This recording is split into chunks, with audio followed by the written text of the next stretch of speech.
The rain falls sideways in Crime Alley. It always does.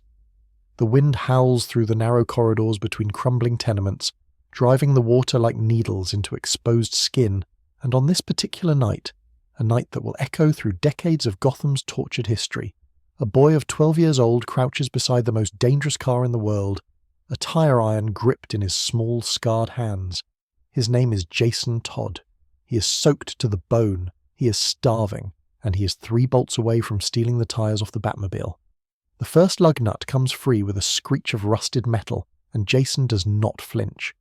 He has done this before, not to this car, never to this car, but to enough vehicles in this godforsaken neighborhood that the motion is mechanical, thoughtless. His fingers work in the dark with practiced efficiency. The second nut, the third. The tire begins to wobble, ready to be pulled free, and Jason allows himself a ghost of a smile. These tires will fetch. Enough on the black market to feed him for a month. Maybe 2 if he's careful, if he rations, if he does not get greedy. He does not hear the shadow descend behind him. That's a very expensive tire. The voice comes from everywhere and nowhere, a low rumble that seems to emanate from the rain itself, from the cracked asphalt, from the hollow spaces between Jason's ribs. He spins, tire iron raised, ready to fight, because Jason Todd has always been ready to fight, has never known any other way to exist, and finds himself staring up at the Batman. The dark night looms above him like a creature carved from the night itself. His cape drips with rainwater. His eyes, hidden behind the white lenses of his cowl, reveal nothing. He is enormous, impossibly broad, a wall of black Kevlar and barely contained violence. Any other child would run.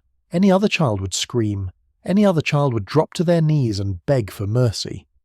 Jason Todd tightens his grip on the tire iron and says, "You going to do something about it?" This is the moment.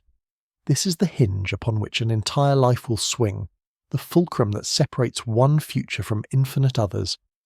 In another timeline, Batman drags the boy to the nearest precinct and forgets about him by morning. In another, he simply retrieves his tires and vanishes into the Gotham night, leaving Jason to his slow spiral toward prison or an early grave. But in this timeline, the one that matters, the one that will produce the Red Hood, something else happens entirely. Batman looks at this feral child, this rain-soaked scrap of defiance with his scarred knuckles and his hollow cheeks, and his absolute refusal to show fear, and he sees something. He sees himself. He sees a reflection distorted by poverty instead of privilege, by abandonment instead of tragedy, but a reflection nonetheless. He sees a boy who's been broken by Gotham and has chosen to bite back rather than submit. He sees potential, but we are getting ahead of ourselves.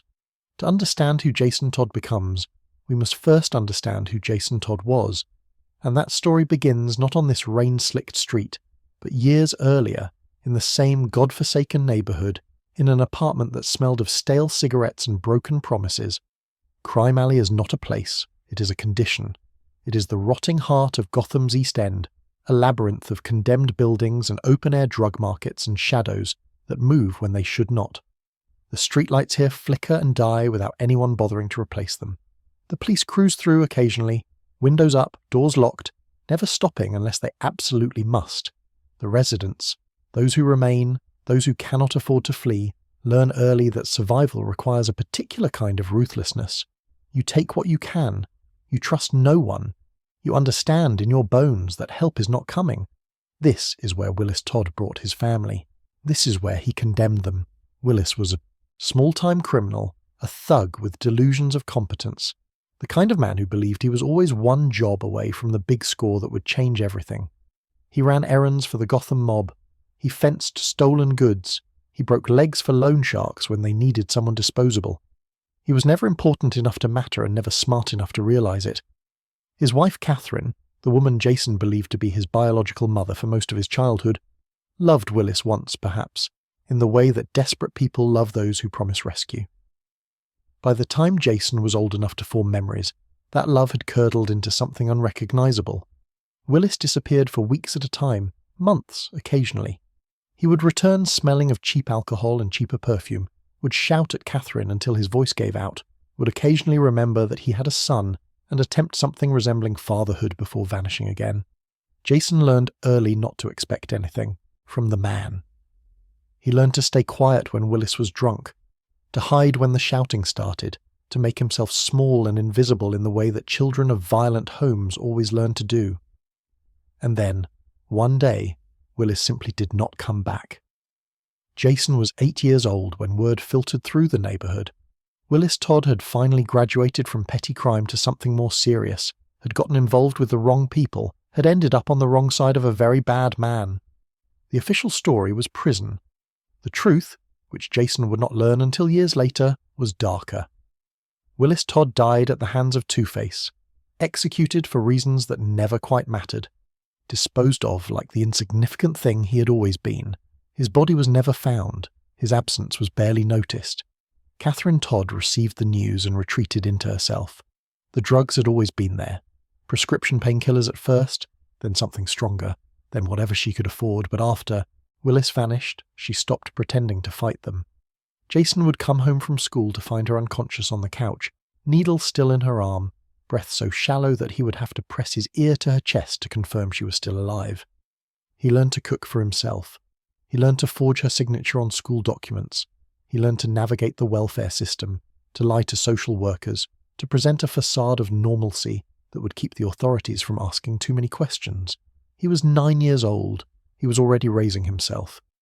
The end, when it came, was neither sudden nor surprising. Catherine's addiction had been a slow-motion suicide for years, and one winter morning Jason woke to find that she had finally completed it. She was cold by the time he touched her. She had been cold for hours. He sat beside her body for a long time. He would never be able to say exactly how long, before he understood what he needed to do. He did not call the police. He did not call an ambulance. He simply walked out of the apartment, closed the door behind him, and never went back. Jason Todd was 10 years old, and he was completely, utterly alone. The streets of Crime Alley do not forgive weakness. They do not offer second chances. A child alone in that neighborhood is prey, and Jason understood this instinctively, understood that he needed to become something other than a victim if he wanted to survive. He found shelter in abandoned buildings, in the crawl spaces beneath condemned structures, in any dark corner that offered protection from the elements and the predators who roamed the night. He stole food when he could. He fought when he had to. He learned the geography of desperation, which alleys were safe, which gangs controlled which blocks, which adults could be trusted and which would sell a child for the price of a fix. He learned to use his fists. He learned that anger, properly directed, was a weapon more reliable than any blade or firearm. He learned that the world was divided into two categories, those who would hurt him and those he had not yet met. Trust was a luxury he could not afford. Hope was a lie told to children who still had parents. All that mattered was the next meal, the next safe place to sleep, the next sunrise that he had somehow managed to reach. And through it all, burning beneath his skin like a low-grade fever, was the rage. Jason Todd was angry. He was angry at his father for abandoning them, at his mother for choosing drugs over him, at the city for creating the conditions that destroyed his family, at the universe for dealing him such an impossibly cruel hand. The anger was his constant companion, his fuel, the fire that kept him moving when his body screamed for rest. Other children in his situation surrendered to despair. Other children curled up and waited to die. Jason refused. Jason fought. Jason channeled every ounce of his fury into survival, into defiance, into the simple, stubborn insistence that he would not be another statistic, another dead kid in a city that produced them by the hundreds. He was 11 when he started stealing cars, not driving them, he was too small for that, but stripping them for parts, which he sold to a fence named Manny, who operated out of a garage on the border of Crime Alley. Manny was not a good man, but he was fair, and he recognized something in Jason that made him offer a standing arrangement. Bring me parts, and I will pay you without cheating you. It was not much, but it was enough. It was survival. By 12, Jason had become something of a legend in the neighborhood. The kid who could strip a car in under 10 minutes.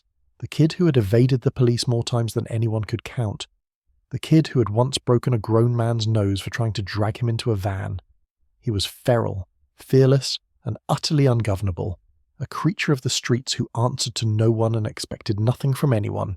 And then, one night, he made the mistake that would change everything. He decided to steal the tires off the Batmobile. Later, when people asked Jason why he did it, why he would attempt something so obviously suicidal, so guaranteed to bring down the wrath of Gotham's most terrifying vigilante, he never has a satisfying answer. Desperation, perhaps. The tires were worth a fortune, enough to set him up for months. Arrogance, maybe. He had stolen from everyone else in Gotham. Why should the Batman be any different? Or perhaps it was something deeper, something he could not have articulated at the time. A desire to be seen, to be noticed, to matter to someone, even if that someone was a masked lunatic who broke bones for a living. Whatever the reason, he found himself crouched beside that impossible car on that rain-soaked night, and when the shadow fell over him, he did not run. He raised his tire iron and he met the Batman's gaze, and he refused, with every fibre of his being, to be afraid. The confrontation should have ended in violence. It should have ended with Jason in handcuffs, deposited at the nearest precinct to be processed into a system that would chew him up and spit him out. Instead, it ended with something that Jason had never experienced before, something so foreign that he did not recognize it at first. It ended with someone giving a damn. Batman did not arrest him. Batman did not hurt him. Batman asked him questions. Where do you live? Where are your parents? When did you last eat? And Jason, too shocked to lie, answered them honestly. He watched the Dark Knight's expression shift, watched something that might have been sorrow flicker across that granite face, and for the first time in his life, Jason Todd felt seen. Not as a threat, not as a nuisance, not as a resource to be exploited, seen as a child, seen as someone who deserved better than this. Bruce Wayne, though Jason did not know that name yet, did not know that the monster before him was also the Prince of Gotham, made a decision in that moment. He looked at this broken, defiant, magnificent child, and he decided that Jason Todd deserved a chance. More than that, he decided that Jason Todd deserved a family. "Come with me," Batman said. "I can help you." Jason laughed. It was a harsh sound, bitter and old beyond his years. Nobody helps anybody. Not in this city. Not for free. I'm not asking for anything in return. Then you're lying. Batman regarded him for a long moment. The rain continued to fall. The night continued to press in from all sides. And then, slowly, the Dark Knight knelt. Actually knelt, bringing himself down to Jason's level, making himself vulnerable in a way that Jason had never seen an adult do before. "I lost my parents when I was a child," Batman said. "I know what it's like to be alone. I know what it's like to be angry. And I know what it's like to believe that no one will ever understand." He paused. "I'm offering you a choice. You can stay here on these streets and keep fighting for survival, or you can come with me and fight for something more." Jason stared at him. The tire iron trembled in his grip. Every instinct he had developed over 4 years of brutal survival screamed at him to run, to refuse, to trust no one and expect nothing. But there was something in Batman's voice, a sincerity that Jason had never heard before, a grief that mirrored his own, that made him hesitate. "Why?" Jason asked. "Why me?" Batman rose to his full height. The white lenses of his cowl gleamed in the rain. "Because you remind me of someone I used to be," he said, "and because everyone deserves a chance to become something more." Jason Todd, 12 years old, starving and soaked and utterly alone, looked up at the Batman. He thought about his father who had abandoned him. He thought about his mother who had chosen oblivion over him. He thought about the streets that had raised him, the violence that had shaped him, the rage that burned in his chest like a second heart. And then slowly he lowered the tire iron. "Fine," he said. "But if you're lying, I'll find a way to make you regret it." Batman almost smiled. Almost. "I would expect nothing less." From the gutters of Crime Alley to the gates of Wayne Manor, a boy forged in violence was about to discover a new world. But becoming part of Batman's crusade would demand something Jason had never attempted before: becoming a hero. The Robin mantle awaited him, glittering with legacy and shadowed by the ghost of the boy who had worn it first. Jason Todd was about to learn what it meant to follow in footsteps that were never meant for him. Wayne Manor rose from the mist like a fever dream, all Gothic spires and gargoyle-haunted eaves, a cathedral of old money and older secrets. Jason Todd pressed his face against the window of the limousine. An actual limousine, the kind of car he would have stripped for parts without a second thought just days before. and felt something twist in his chest. It might have been wonder. It might have been terror.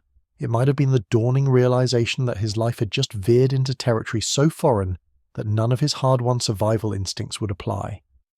The man beside him was no longer Batman. He was Bruce Wayne now, dressed in a suit that probably cost more than every piece of clothing Jason had ever owned combined, his face arranged into an expression of carefully calibrated warmth. Jason did not trust the expression. He did not trust the suit. He did not trust the manner or the limousine or the promise of a better life that hung in the air between them like smoke. He had learned, in 12 brutal years, that promises were just lies that had not yet revealed themselves, but he had nowhere else to go. And some part of him, a small, stubborn part that he had tried very hard to kill, wanted to believe that this time might be different. Alfred Pennyworth met them at the door. He was older than Jason had expected, with a face that seemed carved from weathered stone and eyes that missed nothing. He looked at Jason, the way a jeweler might look at an uncut diamond, assessing, calculating, trying to determine what shape might be coaxed from the rough material. Jason bristled under the scrutiny. He was not accustomed to being examined. He was accustomed to being overlooked. "Master Bruce," Alfred said, his accent crisp and British and utterly alien to Jason's ears. "I see you've brought home another stray." "This is Jason," Bruce said. "He'll be staying with us for a while." "Indeed." Alfred's gaze swept over Jason's torn clothes, his unwashed hair, his defensive posture. "I shall prepare a room, and perhaps a bath. Several baths, if I'm being entirely honest." Jason's hands curled into fists. "I'm not a charity case." "No," Alfred agreed mildly. "You're a young man in need of a hot meal and a proper night's sleep. The two are not mutually exclusive." He paused, and something in his expression softened almost imperceptibly. "Welcome to Wayne Manor, Master Jason. I suspect you will find it quite different from what you are accustomed to." That, Jason would reflect later, was the understatement of the century. The first weeks were an exercise in culture shock so profound that Jason sometimes wondered if he had died in Crime Alley, and this was some elaborate afterlife designed to confuse him. He had his own room, not a corner, not a closet, not a patch of floor in an abandoned building, but an actual room with an actual bed and actual walls that belonged to him, and him alone. He had clothes that fit. He had food that appeared 3 times a day without him having to steal it or fight for it or trade something precious to obtain it. He had adults who asked him questions and listened to his answers and did not hit him when they disliked what he said. It was, in a word, disorienting. Bruce Wayne was a puzzle that Jason could not solve. During the day, he played the role of the billionaire playboy with such practiced ease that Jason sometimes forgot the creature he had met in Crime Alley. He attended charity galas and board meetings and smiled for photographers with a vacuousness that seemed impossible for the same man who had knelt in the rain and spoken of the loss. But at night, everything changed. At night, Bruce descended into the cave beneath the manor, and the mask came on, and the playboy vanished into something far more dangerous. Jason learned about the cave in his 3rd week at the manor. He had been exploring, a habit born of survival, the need to know every exit and hiding place in any new environment, when he stumbled upon the grandfather clock that was not a grandfather clock. The mechanism was clever, but Jason had spent years breaking into places that did not want him. A hidden passage was hardly going to stop him. He descended the stone steps into darkness, and what he found at the bottom stole the breath from his lungs. The Batcave stretched before him like the lair of some technological dragon. Computer screens flickered with surveillance feeds from across Gotham. Vehicles lined the walls, motorcycles and boats and planes, and yes, the Batmobile, its tires now intact and gleaming. Display cases held costumes and weapons and trophies from battles Jason could only imagine. And at the center of it all, seated before the largest computer array Jason had ever seen, was Bruce Wayne. He was not wearing the cowl, but he did not need to.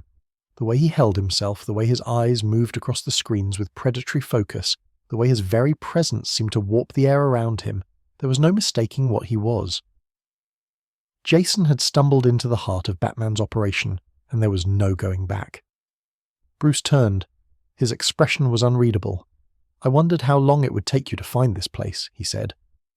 Jason swallowed. "Are you going to make me forget I saw it? Drugs or something I've heard stories about?" "No." Bruce rose from his chair. "I brought you here because I saw potential in you, Jason. I've been waiting for you to discover what that potential might be used for." He gestured to one of the display cases. Inside, illuminated by soft light, hung a costume. It was red and green and gold, with a cape that seemed to shimmer even in stillness. A domino mask rested on a small pedestal beside it. The letter R gleamed on the chest. "That belonged to Dick Grayson," Bruce said. "He was the first Robin, my partner, my—" he hesitated. "My son, in every way that mattered." Jason stared at the costume.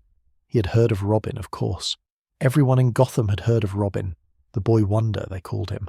Batman's sidekick. The acrobat who flipped and laughed and made the darkness seem almost bearable.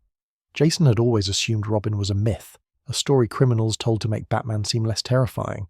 The idea that he had been real, that he had been a child like Jason, was somehow more unsettling than comforting. "What happened to him?" Jason asked. "He grew up.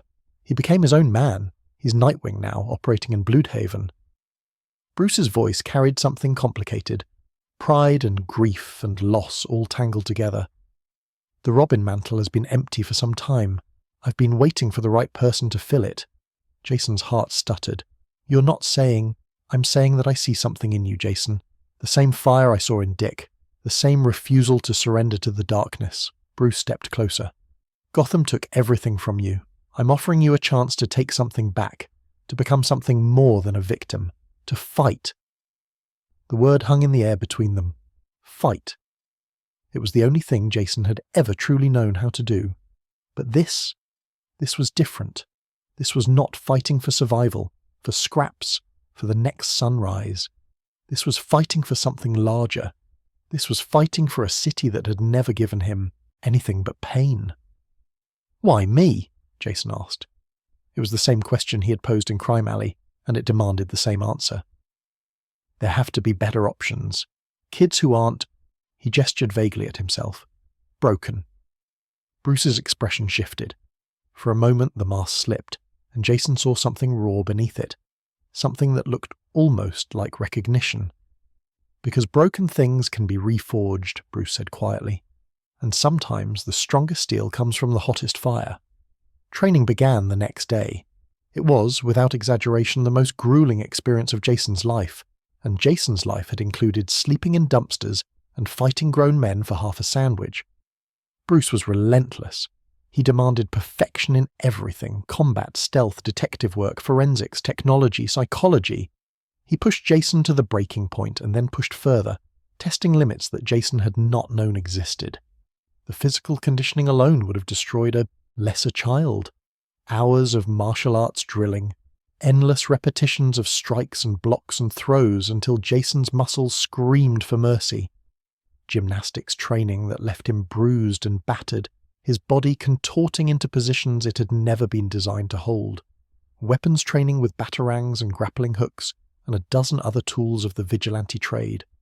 Bruce taught him to fight in every style imaginable: boxing and judo and karate and eskrima, and half a dozen disciplines whose names Jason could not pronounce, blending them into something fluid and lethal. But it was not just the body that Bruce trained. It was the mind. Jason spent hours in the cave's library, studying criminology and forensic science and psychology. He learned to analyze crime scenes, to read body language, to predict behavior based on psychological profiles. He studied Gotham's criminal underworld until he could recite the hierarchy of every major organization, the habits of every significant player, the weaknesses that might be exploited. Bruce demanded that he become not just a fighter, but a detective, someone who could solve problems with his brain before he ever needed to use his fists. Jason threw himself into the training with a ferocity that surprised even Bruce. He had something to prove, after all. He was not Dick Grayson, the golden boy, the natural acrobat who had seemed born for the Robin role. Jason was rougher, angrier, less graceful. Where Dick had flipped and soared, Jason brawled. Where Dick had charmed, Jason snarled. He knew that comparisons were inevitable, that he would always be measured against the ghost of his predecessor, and so he worked twice as hard, trained twice as long, pushed himself twice as far. The anger helped. It had always helped. When his muscles failed him, when his mind grew foggy with exhaustion, when every fibre of his being begged him to stop, the rage was there. It burned in his chest like a furnace, providing endless fuel. Channeled it into every punch, every kick, every hour of study. He would not fail. He would not be found wanting. He would prove that Bruce had made the right choice, that the broken boy from Crime Alley was worthy of the Robin mantle. Alfred watched from the margins, as Alfred always did. He bandaged Jason's wounds and prepared his meals and offered quiet words of encouragement that somehow meant more than Bruce's rare praise. In Alfred, Jason found something he had not expected. A grandfather. Not by blood, but by choice, which Jason was learning mattered far more than biology ever could. Alfred did not judge him for his rough edges. Alfred did not compare him to Dick Grayson. Alfred simply accepted him, wholly and unconditionally in a way that no adult ever had before. "You're trying too hard to be someone else," Alfred told him one evening, as he stitched a gash on Jason's forearm. "Master Dick was Master Dick. You are you.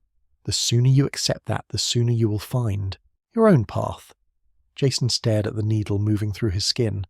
"Bruce wants me to be like him, like Dick." "Master Bruce wants you to be the best version of yourself. He has a peculiar way of expressing it, I grant you, but his intentions are sound."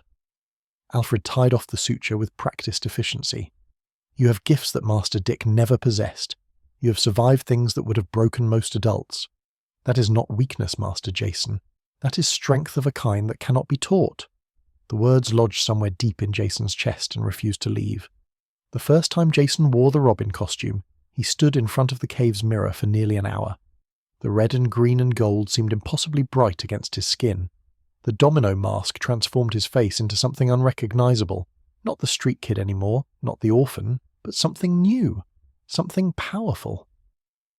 The R on his chest caught the light and gleamed like a promise. He was Robin now, the second Robin, Batman's partner. The weight of it was staggering.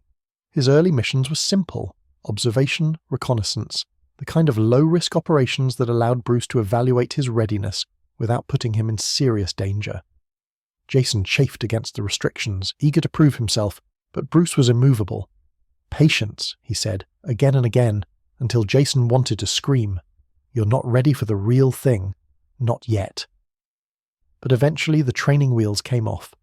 Eventually Jason found himself perched on a gargoyle above the Gotham skyline, the wind whipping his cape behind him, the city sprawled beneath him like a glittering wound. And when Batman dropped into an alley to confront a group of armed robbers, Jason dropped with him. The fight was chaos. Beautiful, terrifying, exhilarating chaos.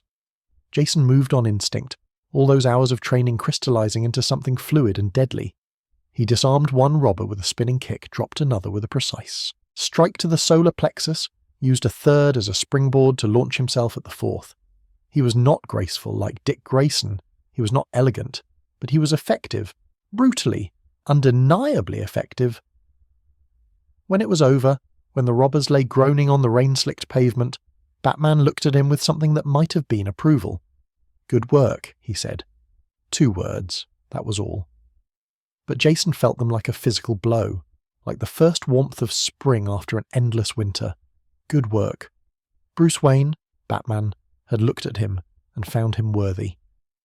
For the first time in his life, Jason Todd felt like he belonged. The months that followed were the happiest of Jason's existence.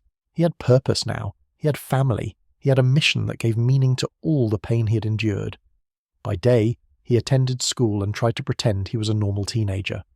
By night, he soared over Gotham at Batman's side, bringing justice to a city that desperately needed it.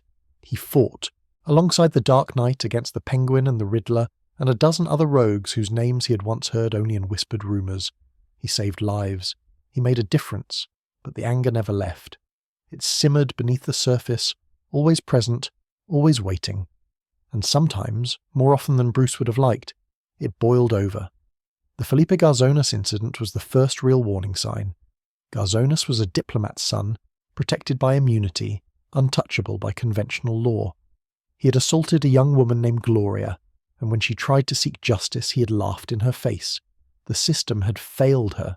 The law had failed her. And when Gloria threw herself from a building rather than live with her trauma, something inside Jason snapped. He found Garzonas on a balcony. drunk and smirking and utterly unrepentant. What happened next would be debated for years. Garzonas went over the railing. He fell 20 stories to his death. Jason claimed the man had slipped, had lost his balance, had been the architect of his own demise. But the look in Jason's eyes when he returned to the cave, the cold satisfaction, the utter lack of remorse, told a different story. Bruce confronted him. They argued for hours, voices rising until they shook the stalactites. Jason insisted he had done nothing wrong, that Garzonas deserved to die, that the world was better without him, that sometimes justice required a firmer hand than the courts could provide. Bruce listened with mounting horror, recognizing in Jason's words a philosophy that struck at the very heart of everything Batman stood for. "We do not kill," Bruce said. "That is the line. That is the only line that matters." "Why?" Jason demanded. "Why is their life worth more than their victims? Why do they get to keep breathing when the people they hurt don't? Because if we cross that line, we become them. We become the very thing we fight against." Jason laughed bitterly. Maybe that's what it takes to actually win. The argument ended in stalemate. The rift between them did not heal, and though they continued to work together, continued to patrol the Gotham night as Batman and Robin, something had changed. The trust that had been building between them now carried a fracture, a hairline crack that would only widen with time. Bruce began to watch Jason more carefully. He began to second-guess decisions, to pull him back from confrontations, to express concerns that Jason interpreted as doubt. And Jason, who had spent his entire life being doubted, being dismissed, being told he was not enough, Jason felt the rejection like a blade between his ribs. He was Robin. He had earned the mantle. He had bled for it. But increasingly, he wondered if that would ever be enough. The storm was building. Jason could feel it in the tension between himself and Bruce, in the nightmares that plagued his sleep, in the rage that grew harder to control with each passing week. He was standing on the edge of something terrible, though he could not yet see its shape. And then the letter arrived. A letter that would send him halfway around the world, chasing a ghost he had never known existed. A letter that would lead him to Ethiopia, to a warehouse, to a madman with a crowbar and a smile. Jason Todd was about to learn that some lessons cannot be survived. The truth arrived in a cardboard box, water-stained and smelling of mildew, delivered to Wayne Manor on an unremarkable Tuesday afternoon. Jason had been in the library, ostensibly studying for a history exam but actually reading case files from the cave's database, when Alfred appeared in the doorway with the package in his hands. "This arrived for you, Master Jason," Alfred said, "from a storage facility in the East End. Apparently it contains your mother's personal effects." Jason stared at the box. He had not thought about his mother, about Catherine Todd, the woman who had raised him, the woman who had chosen heroin over her own son, in months. He had buried those memories deep, had constructed a new identity as Robin that left no room for the broken child he had been. But the box sat on the library table like an accusation, demanding to be opened, demanding to be reckoned with. He waited until Alfred left before he lifted the lid. Inside, he found the detritus of a life that had never amounted to much. Old photographs, mostly blurry and poorly framed, a handful of cheap jewellery, a Bible with a cracked spine, documents that had yellowed with age. Jason sorted through them mechanically, feeling nothing, telling himself he felt nothing, until his fingers closed around a birth certificate and the world tilted beneath his feet. The document was his own. His name was there, his date of birth, all the details he had always known. But in the space marked Mother, where he expected to see Catherine Todd's name, there was someone else entirely, Sheila Haywood. Jason read the name 3 times, 4 times, 5 times, as if repetition might change what was written there. It did not. The letters remained fixed, immutable, a revelation that rewrote everything he thought he knew about himself. Catherine Todd, the woman he had mourned, the woman whose addiction he had blamed for his abandonment, was not his biological mother. She had never been his biological mother. She had been his father's wife, nothing more, and the woman who had actually given birth to him was a stranger whose name Jason had never heard before. The box slipped from his nerveless fingers. Birth certificates and photographs scattered across the library floor, and Jason Todd, the second Robin, Batman's partner, The boy who had survived Crime Alley and fought alongside the Dark Knight against the worst Gotham had to offer. Jason Todd sat down heavily in the nearest chair and tried very hard not to scream. He did not tell Bruce, not at first. The discovery felt too raw, too personal, too fundamentally destabilizing to share with anyone. Jason needed time to process what he had learned, to determine what it meant, to decide whether it changed anything about who he was. He spent hours in the cave's computer system, searching for any trace of Sheila Haywood, building a profile of the woman who had given him life and then apparently vanished from it entirely. What he found was fragmentary but tantalizing. Sheila Haywood had been a medical professional, a doctor who'd worked in various humanitarian capacities across the globe. Her early career had been promising, degrees from prestigious institutions, positions at respected hospitals, a trajectory that suggested competence and ambition. But somewhere along the line, something had gone wrong. There were gaps in her employment history, periods of years where she seemed to disappear entirely, suggestions of scandal that had been carefully scrubbed from the public record. The trail led Jason to 3 possible locations where Sheila Haywood might currently be found. 3 countries. 3 chances to discover the truth about his origins, to meet the woman who had brought him into the world and then abandoned him to the tender mercies of Willis Todd and the streets of Crime Alley. 3 chances to finally understand why. Jason knew he should tell Bruce. He knew that flying across the world alone, without backup, without the resources of the Bat family behind him, was precisely the kind of reckless decision that would earn him a lecture of epic proportions. But the need to know burned in his chest like a fever, consuming rational thought, drowning out every instinct that urged caution. This was his mother, his real mother, and he would find her with or without Batman's blessing. He chose without. The note he left was brief. "I have to do something. Don't follow me. I'll be back soon." He packed light, civilian clothes, a passport under a false identity that he had acquired during his time on the streets, enough cash to get him started. The Robin. Costume stayed behind. This was not a mission for Batman's partner. This was a journey for Jason Todd, the orphan boy who had never stopped wondering why he had been thrown away. He slipped out of Wayne Manor at 3 a.m, caught a taxi to the airport and boarded the first flight to the Middle East. The search had begun. The first candidate was in Lebanon, a woman named Charmin Rosen, who matched Sheila Haywood's age and physical description, working as a physician in a refugee camp near the Syrian border. Jason arrived in Beirut with his heart pounding and his palms slick with sweat, convinced that he was about to meet his mother, that the answers he sought were finally within reach. Charmin Rosen was not Sheila Haywood.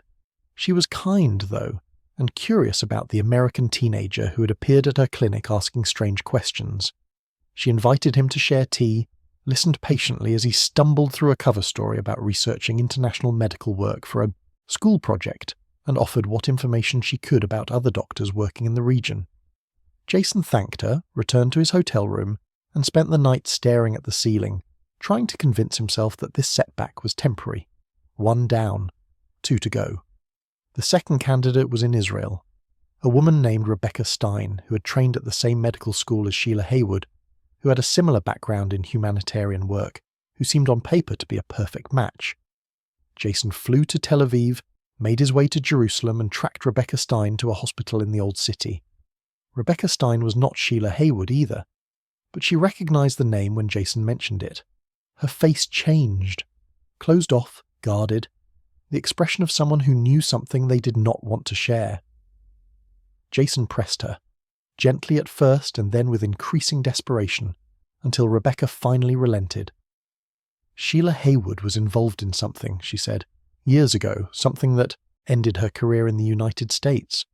I don't know the details, rumours only, whispers, but I know she left the country to escape it.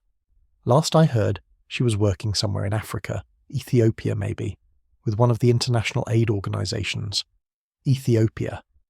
The word lodged in Jason's mind like a splinter, impossible to ignore. Ethiopia was his third and final lead, the last place on his list. If Sheila Haywood was not there, then the trail went cold. If Sheila Haywood was not there, then Jason would have to accept that he might never find her. He booked a flight that same night. The Ethiopian highlands were beautiful in a way that Jason had not expected. Rolling green hills, ancient churches carved into cliffsides, a sky so vast and blue that it seemed to swallow the world. But the beauty was deceptive. Beneath the postcard vistas lay poverty of a kind that made Crime Alley look comfortable. Villages where children starved in plain sight, where disease claimed lives that could have been saved with basic medical care. Jason understood for the first time why someone like Sheila Haywood might have come here. There was work to be done. There were people who needed help. He found her at a medical camp outside Addis Ababa. She was older than the photographs he had found, her hair greying at the temples, her face lined with the weariness of someone who had spent decades fighting losing battles.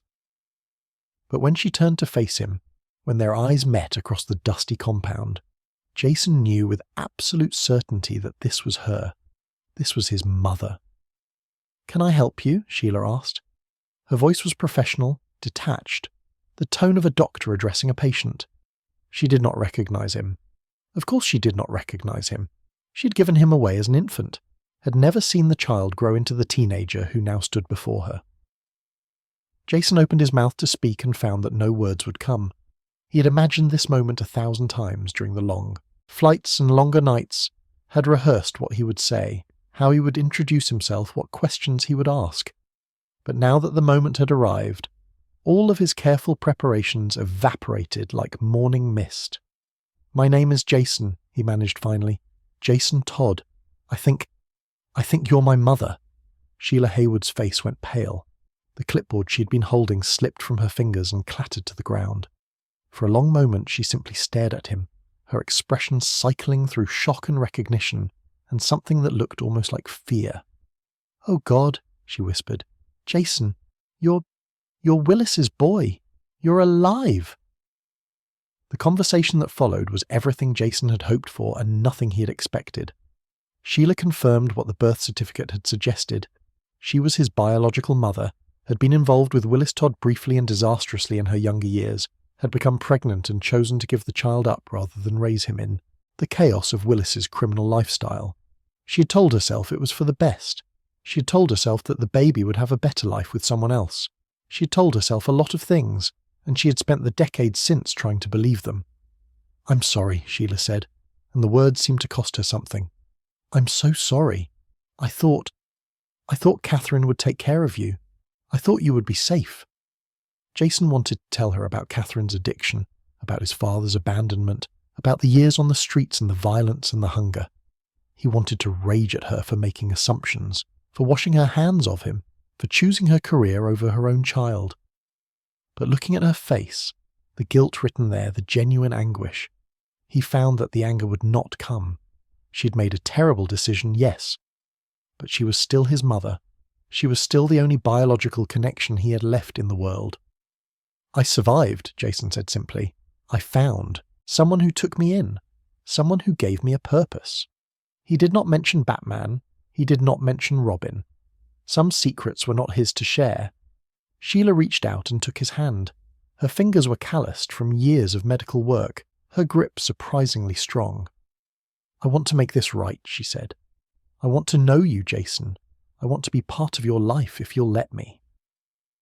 And Jason, despite everything, despite the abandonment and the lies and the years of believing his mother had died choking on her own vomit, felt something in his chest unknot. This was not the reunion he had imagined. It was messier, more complicated, more painful. But it was real. And real, he was learning, was more valuable than perfect. "I'd like that," he said. For a few hours, Jason Todd was happy. The Joker arrived with the sunset. Jason did not know it at first. He was helping Sheila with inventory in one of the medical tents, learning about her work, absorbing every detail of the life she had, built since giving him away. She was telling him about a new shipment of vaccines that had arrived from an anonymous donor, how they would save hundreds of lives if distributed properly, when her voice faltered and her face drained of colour. "You need to leave," Sheila said suddenly. "Right now, you need to get out of here." Jason frowned. "What? Why? What's going on?" But Sheila was not listening. She was staring at the entrance to the tent where a figure had just appeared. A tall man in a purple suit, his face painted white, his lips stretched into a crimson smile that seemed to split his face in two. Behind him, a dozen armed men fanned out across the compound, their weapons trained on the medical staff and patients alike. The Joker stepped into the tent like he owned it. "Well, well, well," he said, his voice high and nasal and utterly devoid of sanity. "If it isn't my favourite doctor. And here I thought you'd forgotten about our little arrangement." Jason's blood turned to ice. He knew that voice. He had heard recordings of it in the cave, had studied case files detailing the atrocities committed by its owner, the Joker, the clown prince of crime, Batman's greatest enemy. Here, in this medical camp in Ethiopia, standing less than 10 feet from Jason's newly discovered mother. "What arrangement?" Jason demanded. "What is he talking about?" Sheila would not meet his eyes. "Your mother has been helping me with a little project," the Joker said, circling closer, his grin widening with each step. "See, I've got these medical supplies, vaccines, medicines, all sorts of humanitarian goodies, and I needed someone with the proper credentials to help me distribute them. Sheila here was more than happy to oblige. Weren't you, Sheila?" "He's blackmailing me," Sheila whispered. "He knows about things I did, mistakes I made. He threatened to expose me if I didn't help him." "Help him with what?" Jason asked, though he already knew the answer would be terrible. The Joker laughed. It was a sound like breaking glass, like screaming children, like every nightmare Jason had ever had condensed into a single hideous note. "The vaccines are poison, kiddo. Every single vial. We're going to distribute them to all the nice people in this region, and then, boom! Thousands dead. Tens of thousands, maybe. The biggest punchline I've ever delivered." He wiped a tear of mirth from his eye. "And the best part is that no one will ever know it was me. They'll blame the aid organizations, the governments, the doctors. The Joker walks away clean, and the world gets a little bit funnier." Jason moved without thinking. Years of training took over, his body launching itself at the Joker with every ounce of speed and strength he possessed. But the Joker's men were faster, or rather, they were expecting the attack. Jason felt something hard connect with the back of his skull, felt the world spin and darken, felt his body crumple to the ground. The last thing he saw before consciousness fled was Sheila's face, twisted with guilt and fear and something that looked horribly like resignation. "I'm sorry, Jason," she said. "I'm so sorry." And then there was only darkness. When Jason woke, he was bound hand and foot in what appeared to be an abandoned warehouse. His head throbbed where he had been struck, and his wrists burned from the ropes that held them. Across the room, similarly restrained, sat Sheila Haywood. The Joker stood between them, holding a crowbar. "Rise and shine, boy wonder," he said cheerfully. "Oh yes, I know who you are. Did you think the costume would fool me forever? Robin, Batman's little sidekick, and you walked right into my lap. Christmas came early this year." Jason's mind raced. Bruce did not know where he was. No one knew where he was. He had left Gotham without telling anyone his destination, without leaving any way to be tracked. He was alone, truly alone for the first time since he had stood in crime, Ali with a tire iron in his hands. "Let her go," Jason said. "She's not part of this. This is between you and Batman." "On the contrary," the Joker replied, testing the weight of the crowbar in his hands. "She's exactly part of this. She's the one who led you to me after all. Isn't that right, Sheila? Tell your boy what you did." Sheila's face crumpled. He said if I gave you to him, he would let me go. He said he would destroy the evidence he has against me, that I could start over somewhere else. I thought if I just—" "You sold me out," Jason said. The words came out flat, emotionless, though inside he was screaming. "I came here looking for you. I trusted you, and you handed me to the Joker." "I didn't know," Sheila sobbed. "I didn't know he was going to—" "Going to what?" The Joker's grin stretched impossibly wide. "Going to teach young Jason here a lesson about the importance of family. Going to show him what happens when robins fly too far from the nest." He lifted the crowbar, letting it catch the light. "I've been waiting for this moment for a long time. Batman took so much from me. My fun, my freedom, my dignity. It's only fair that I take something from him in return." He stepped closer to Jason. The crowbar rose. "Now then," the Joker said, "let's see how many swings it takes to break a boy wonder." Jason Todd had found his mother. He had found the truth he had been searching for, and in a warehouse in Ethiopia, bound and helpless, he was about to find something else entirely, The understanding that some questions should never be answered, and some reunions end not in joy, but in blood. The Joker raised the crowbar. Jason refused to close his eyes. The first blow shattered Jason's ribs. He heard them break before he felt it. A wet, crunching sound that seemed to echo through the warehouse like a gunshot. Then the pain arrived, white-hot and all-consuming, flooding his nervous system with signals so intense that his vision went briefly dark. He gasped, tried to curl in on himself, but the ropes held him fast. He could not protect himself. He could not escape. The Joker pulled back the crowbar and examined the blood on its surface with theatrical interest. A little flat, he mused. Let's try for more resonance on the second verse. The crowbar descended again. This time it caught Jason across the shoulder, and he felt something there give way. The collarbone, perhaps, or the joint itself. He bit down on his tongue to keep from screaming, tasted copper flooding his mouth, felt hot blood spill down his chin. He would not give the Joker the satisfaction. He would not beg. He was Robin. He was Batman's partner. He had survived things that would have killed lesser men, and he would survive this too. He had to survive this. Still nothing? The Joker pouted an exaggerated expression of disappointment that might have been comical in any other context. Come on, kid, work with me here. The audience needs pathos. They need drama. They need... He swung the crowbar in a vicious arc that connected with Jason's knee. Screaming, Jason screamed. He could not help it. The pain was beyond anything he had ever experienced, beyond anything he had imagined possible. His knee had been destroyed. He could feel the fragments of bone grinding against each other, the torn ligaments and ruptured tendons, the absolute wrongness of a joint that would never function properly again. Tears streamed down his face, mixing with the blood that already covered his features. His entire body shook with agony and shock and the desperate animal need to make it stop. There we go! The Joker clapped his hands together, the crowbar momentarily forgotten. Now that's entertainment. See, Sheila? I told you your boy had potential. Across the warehouse, Sheila Haywood sobbed into her gag.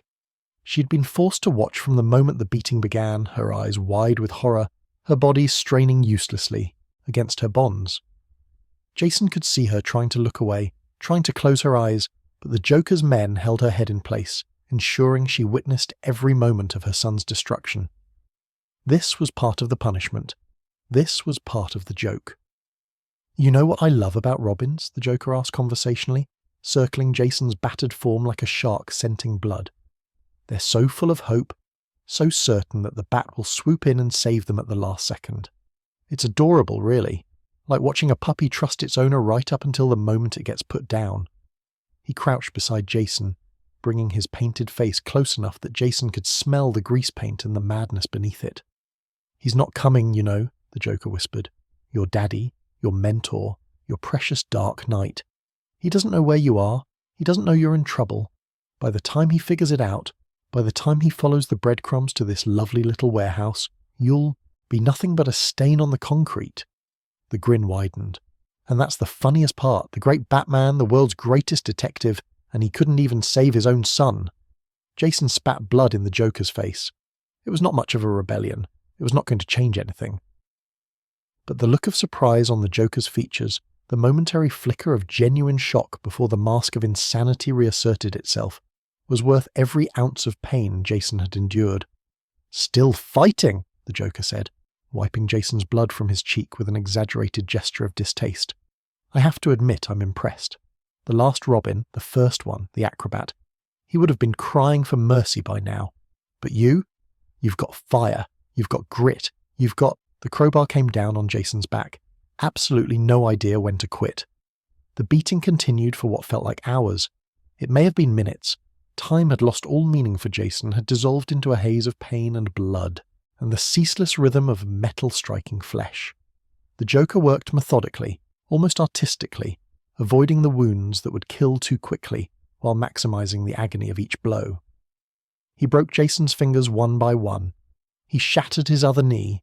He cracked his skull against the concrete floor. He turned the boy's body into a canvas of bruises and fractures, a masterwork of suffering that would have killed anyone less stubborn. But Jason refused to die, not because he believed rescue was coming.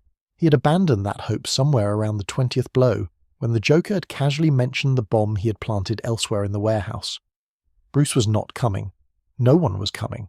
Jason Todd was going to die in this place, beaten to death by a madman while his biological mother watched, and there was nothing anyone could do to stop it. He refused to die because dying would mean the Joker won. "You're boring me now," the Joker announced, eventually tossing the bloodied crowbar aside with a clatter. "I was hoping for more repartee, more spirit, but I suppose you can't expect too much from the bargain bin Robin." He turned to his men and made a shooing gesture. "Pack it up, boys. We've got vaccines to distribute and chaos to sow. Leave the presents for Batman. I want him to see exactly what his failure looks like." One of the henchmen stepped forward. "What about the woman?" The Joker glanced at Sheila as if he had forgotten she existed. "Oh, her? Leave her. She served her purpose, and besides..." His grin twisted into something genuinely cruel. "What's a tragedy without a little maternal suffering? Let her watch her son die. Let her live with that for however many minutes she has left." "The bomb," Jason croaked. The words came out slurred, barely audible through his broken jaw and swollen lips. "You said, 'There's a bomb.'" "Did I?" The Joker pressed a finger to his lips in mock contemplation. "Oh yes, silly me. There's a bomb in this warehouse. Set to go off in, let's say 15 minutes. Plenty of time for you to contemplate your failures. Not quite enough time for anyone to save you. The perfect punchline." He sketched a bow toward Jason's crumpled form. "It's been a pleasure, Boy Wonder. Give my regards to the afterlife." And then, laughing, the Clown Prince of Crime walked out of the warehouse and into the Ethiopian night. Silence descended. Not complete silence. Jason could hear the distant sound of vehicles departing, the Joker's men following their master to whatever fresh hell he planned to unleash next. But silence enough. The kind of silence that precedes the end of things. Jason lay on the concrete, trying to breathe through lungs that felt full of broken glass. Every inch of his body screamed in protest. His vision swam in and out of focus, darkness creeping at the edges, and some part of him understood that this was shock setting in, that his body was beginning the process of shutting down. He did not have 15 minutes. He might not have 5. But his mother was still alive. The thought cut through the fog of pain with sudden, desperate clarity. Sheila was still alive, still bound across the warehouse, still capable of being saved if Jason could just find the strength to move. The bomb would kill them both, that much was certain. But if he could reach her, if he could free her, maybe she could escape. Maybe she could find help. Maybe his death could mean something after all. Jason began to crawl. It was the hardest thing he had ever done. Every movement sent fresh waves of agony through his shattered frame, every inch of progress costing him more than he thought he had left to give. His broken fingers left bloody trails on the concrete. His ruined knees dragged uselessly behind him. But he kept moving, kept pulling himself towards Sheila, with a determination that bordered on madness. He had spent his entire life fighting. He was not going to stop now. "Jason," Sheila's voice, reached him through the ringing in his ears. She had managed to work the gag free, and her words tumbled out in a desperate rush. "Jason, stop. You're killing yourself. You need to get you out," Jason mumbled. "Ropes. Can get the ropes. You can barely move. Doesn't matter." He reached her side, collapsed against her legs, felt his consciousness trying to slip away. "Doesn't matter. You're my mum. I have to try." Sheila looked down at him. This broken boy, this child she had abandoned, this stranger who had crossed the world to find her, and was now dying in her arms because of choices she'd made, and something in her expression shattered. "I'm sorry," she whispered. "God, Jason, I'm so sorry. I didn't know. I didn't think..." "I know." His fingers found the knots binding her wrists, began to work at them with movements that were clumsy and painful and utterly inadequate. "I know you didn't. It's okay. It's going to be okay." It was a lie, and they both knew it. Nothing was going to be okay. The bomb was ticking. Jason's body was failing, and somewhere out there the Joker was laughing, victorious, untouchable. But Jason kept working at the ropes anyway, because that was who he was, because that was all he had left. The knots came free just as the timer reached 0. Sheila surged to her feet, grabbed Jason under the arms, and began dragging him toward the warehouse door. She was not strong enough. He was too heavy, too broken, and they were too far from the exit. But she tried anyway, just as Jason had tried. Because trying was all either of them could do. They made it perhaps 20 feet before the explosion ripped through the warehouse. The force of the blast lifted them both off their feet, hurled them through the air like ragdolls, slammed them into the far wall with enough force to crack concrete. Fire bloomed around them, hungry, consuming, turning the warehouse into an inferno within seconds. The ceiling began to collapse, massive beams plummeting downward, crushing everything beneath them. In the final instant before the world went white, Jason threw himself over Sheila's body. He could not save himself. He knew that. His injuries were too severe, the explosion too powerful, the situation too hopeless. But maybe, he could shield her from the worst of it. Maybe his body could absorb enough of the impact to give her a chance. Maybe his death could buy her life. It was the most heroic thing Jason Todd had ever done. It was also the last. Batman arrived 6 minutes later. He had been tracking Jason for days, following the trail of false identities and international flights, piecing together his son's desperate search for his biological mother. The pursuit had led him to Lebanon, to Israel, to Ethiopia, always one step behind, always too slow. When he finally reached the coordinates his investigation had uncovered, he found only smoke and rubble and the acrid smell of burning flesh. The warehouse had been reduced to wreckage. Fires still smouldered among the debris, casting hellish light across the devastation. First responders had not yet arrived. The location was too remote, too isolated for rapid intervention, and so Bruce Wayne found himself alone, digging through the rubble with his bare hands, calling Jason's name into the uncaring night. He found Sheila Haywood first. She was still breathing, barely, her body crushed beneath a fallen beam. Her eyes fluttered open when Bruce lifted the debris away, and recognition sparked in her fading gaze. "Batman," she whispered. Jason is—" "Where?" Bruce demanded. "Where is he?" But Sheila's eyes had already glazed over, her last breath escaping in a soft rattle. She died without answering, without offering absolution, without explaining why she had led her own son into a trap. Bruce lowered her body to the ground and kept searching. He found Jason a few feet away. The boy lay curled on his side, his costume torn, and bloodied, his body a ruin of fractures and burns and wounds too numerous to count. His eyes were closed. His chest did not move. And yet Bruce gathered him up anyway, lifted him from the rubble with a gentleness that seemed impossible for hands that had broken so many bones, cradled him against his chest like the child Jason had never truly been allowed to be. "Jason!" The word came out broken, shattered, a sound that Bruce Wayne had not made since he was 8 years old, and kneeling in an alley very much like this one. "Jason, please wake up." But Jason did not wake up. Jason would never wake up again. Bruce Wayne, Batman, the Dark Knight, the terror of Gotham's underworld, knelt in the ashes of an Ethiopian warehouse and wept. The funeral was held 3 days later in a small cemetery on the outskirts of Gotham City. The service was private, only Bruce, Alfred and Dick Grayson in attendance, and mercifully brief. There were no speeches, there were no eulogies. What words could possibly suffice for a 15-year-old boy beaten to death by a madman? Jason Todd was buried beside his adoptive grandmother in a plot that Bruce had purchased years ago in anticipation of a future that had arrived far too soon. The headstone was simple, unadorned, bearing only his name and the dates of his birth and death. But Bruce had arranged for something else as well, a monument of a different kind, one that would endure long after the grave had been forgotten. In the Batcave beneath Wayne Manor, a glass case now stood in a position of prominence. Inside hung Jason's Robin costume, preserved exactly as it had been the last time he wore it. A plaque beneath the case bore 4 words that would haunt Bruce Wayne for the rest of his days. A good soldier. Not a good son. Not a hero. A soldier.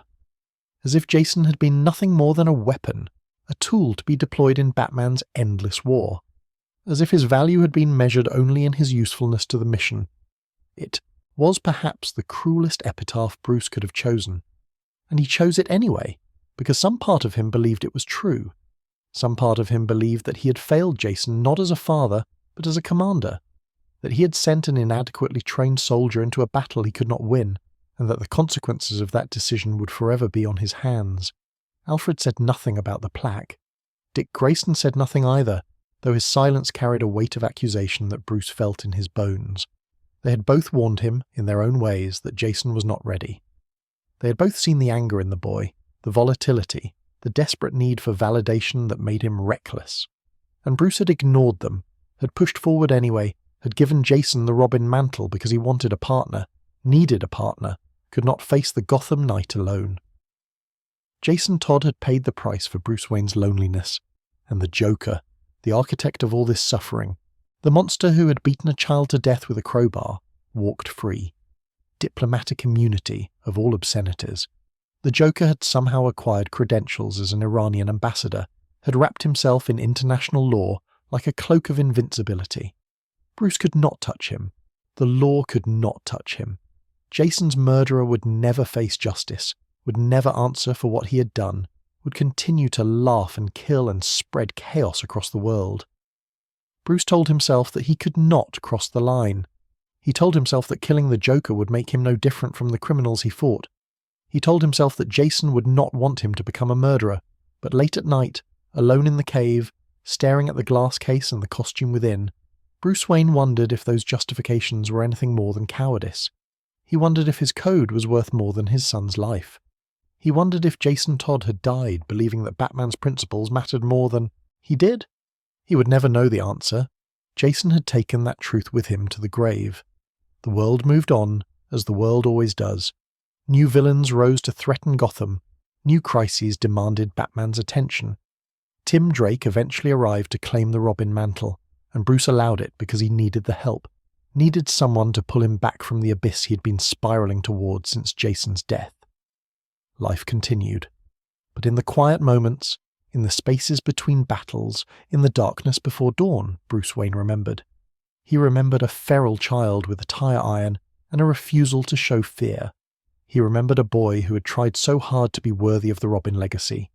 He remembered holding Jason's broken body in his arms and knowing, with terrible certainty, that he had failed in the most fundamental way a father could fail. Jason Todd was dead. He had been Robin for barely 2 years.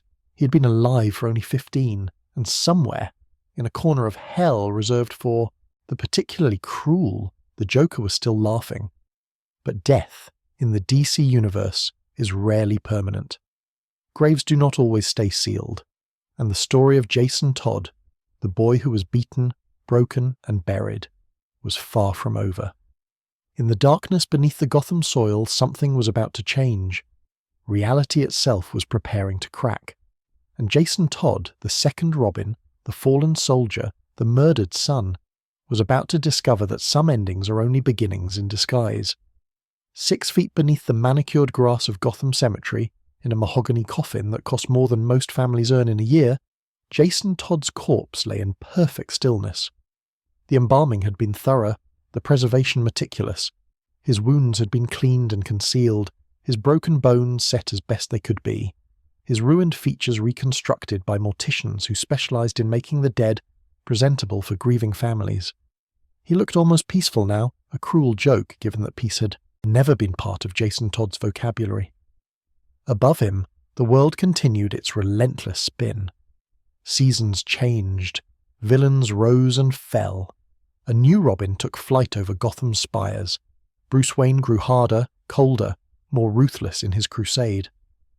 The glass case in the Batcave gathered dust, its occupant's costume fading slightly in the dim light. Jason Todd became a memory, then a cautionary tale, then barely a footnote in Batman's long and bloody history. 1 year passed, then another. The grave remained undisturbed, and then the universe broke. The crisis that shattered reality went by many names in the years that followed. Some called it Infinite Crisis. Others referred to it as the day the multiverse screamed. But whatever label historians would eventually assign, the fundamental truth remained the same. Existence itself came apart at the seams, and in the chaos of that unmaking, impossible things became possible. At the center of the catastrophe stood Superboy Prime. He had been a hero once, in another universe. A version of Clark Kent from a world where superheroes existed only in comic books, where he alone had manifested the powers of his fictional counterpart. When his reality was destroyed, he had been saved, preserved in a paradise dimension alongside other survivors of the original Crisis on Infinite Earths. For years, he had watched the main DC universe from his crystalline prison, growing increasingly disgusted by the darkness he saw there. The heroes had become corrupt, he believed. They had abandoned the ideals he held sacred. They needed to be replaced. And so Superboy Prime began to punch. It sounds absurd when stated plainly, a teenage Kryptonian throwing tantrums against the walls of reality, but the power involved was anything but laughable. Each blow landed with the force of a dying star. Each impact sent shockwaves rippling through the fabric of existence, rewriting history, altering timelines, resurrecting the dead. The punches were not merely physical, they were ontological, striking at the very nature of what was and what could be. One of those punches landed, metaphysically speaking, on Jason Todd's grave. The first sensation was cold. Not the cold of death. Jason had been beyond sensation for years. His consciousness dissolved into whatever void awaited those who perished. But a different kind of cold. The cold of earth pressing against skin. The cold of stale air trapped in an enclosed space. The cold of a body that had forgotten how to regulate its own temperature. Jason's eyes opened. Darkness surrounded him, absolute and suffocating. His lungs burned with the need for oxygen that was rapidly depleting. His limbs felt wrong, heavy and uncooperative, as if they belonged to someone else. He tried to move, tried to understand where he was and how he had gotten there, but his thoughts came slowly, sluggishly, filtered through a brain that had been dead for far too long. Something was above him, something solid and unyielding. His hands pressed against it, felt smooth wood, felt the brass fittings of a coffin lid. A coffin. He was in a coffin. He was buried alive. No, not buried alive. He had been dead. He remembered being dead. Remembered the warehouse and the crowbar and the explosion that had ended everything. He had died in Ethiopia, in his mother's arms, with the Joker's laughter echoing in his ears. He had been dead for years, and now he was not. The realization should have brought joy, or at least relief. Instead, it brought only terror. Jason was trapped in a box underground with no way out and no one who knew he was there.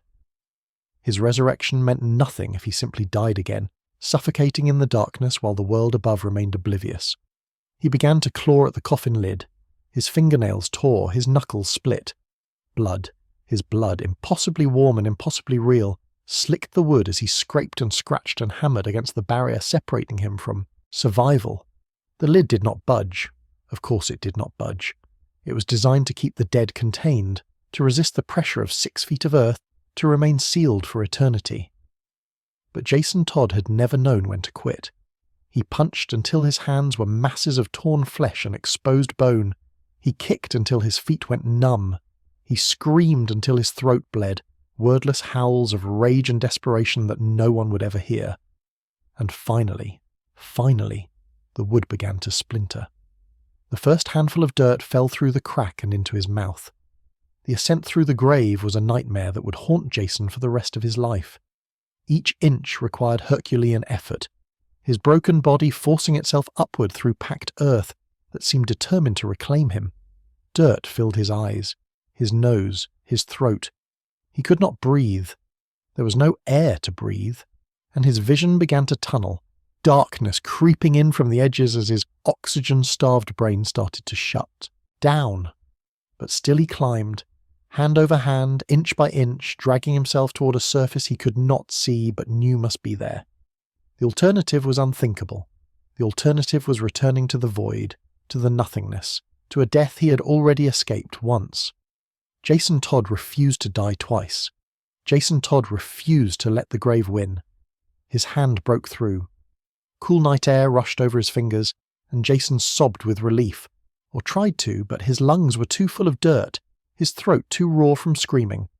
He pulled himself upward with the last reserves of his strength, hauled his ruined body out of the earth, and collapsed on the grass of his own grave.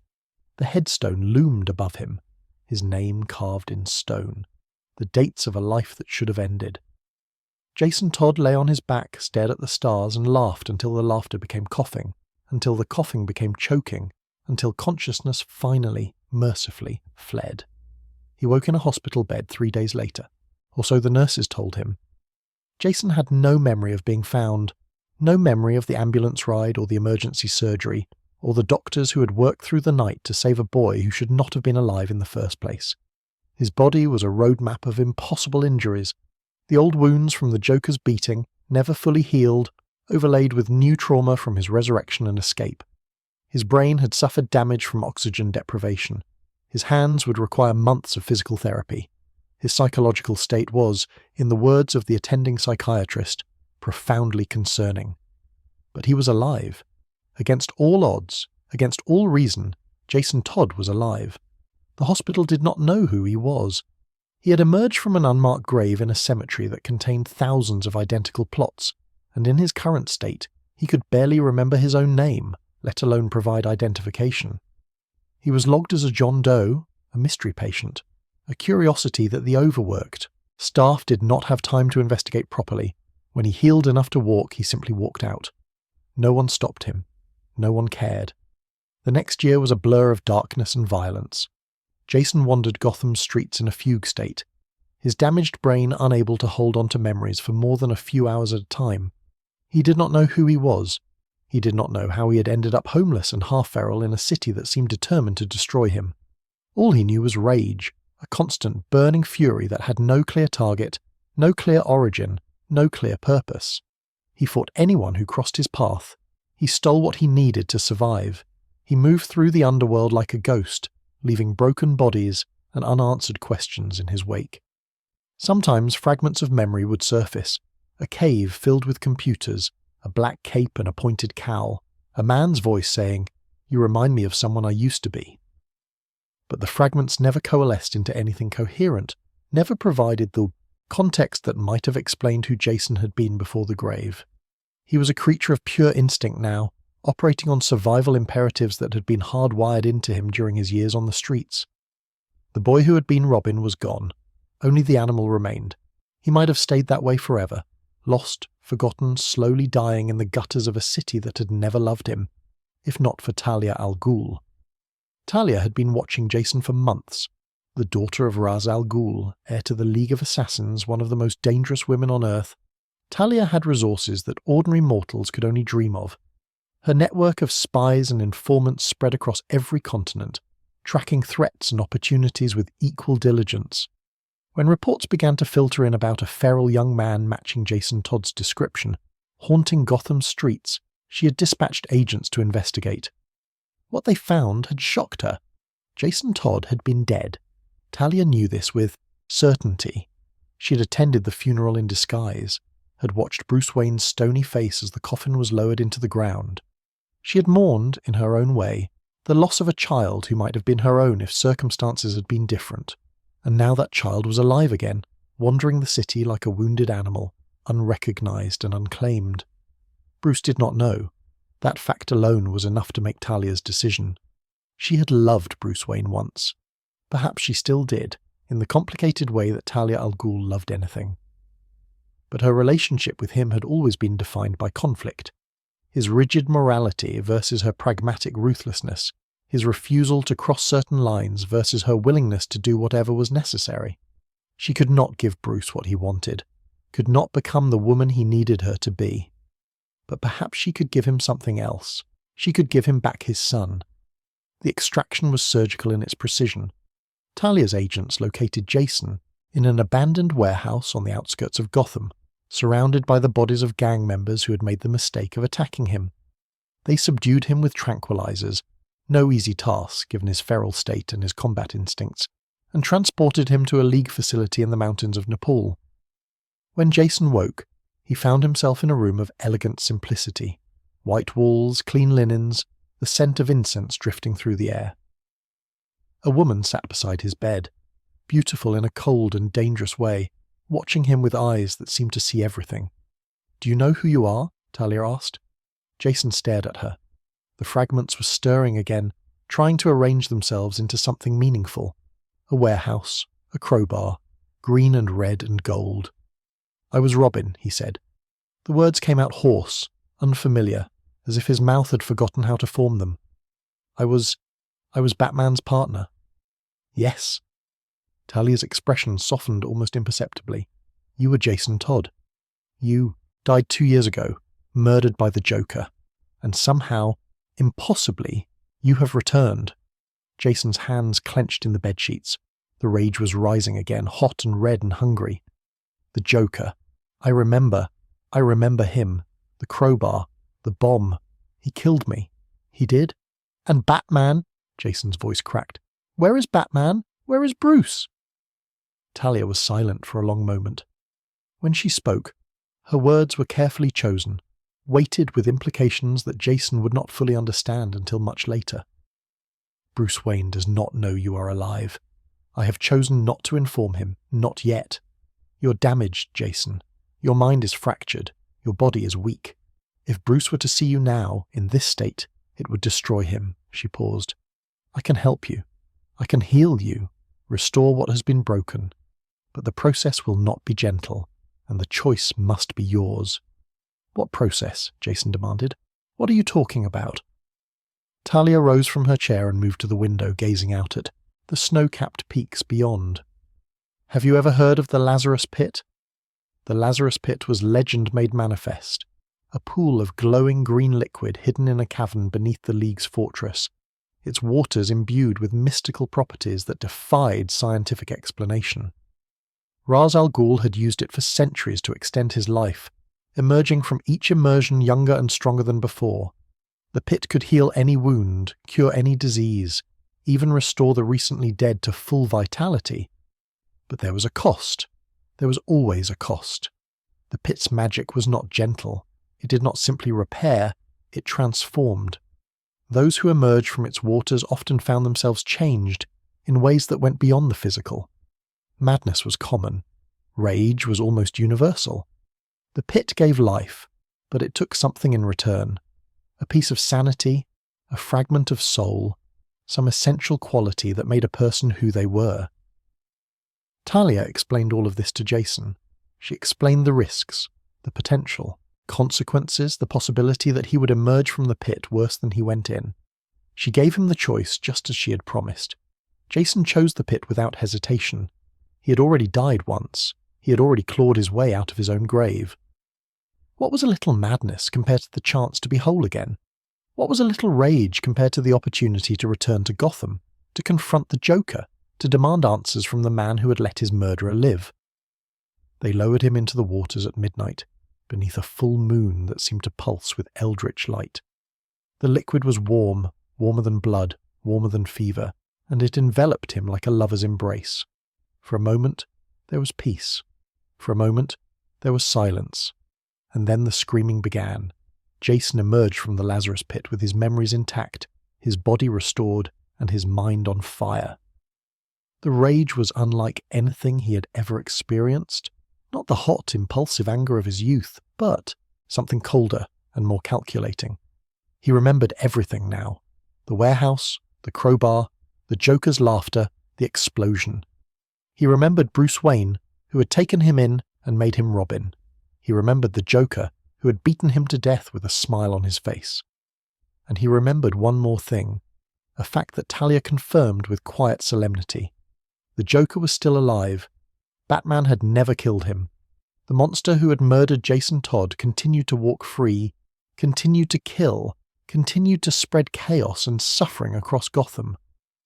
Bruce Wayne's precious code, his unbreakable rule, had protected the man who had taken everything from Jason. In that moment, standing in the cavern with Lazarus water still dripping from his skin, Jason Todd made a decision. He would return to Gotham. He would confront the Joker. He would confront Batman. And he would show them both what justice really meant. But first, he needed to become something more than he had ever been. He needed to become a weapon. The League of Assassins was ready to teach him. The training lasted 3 years.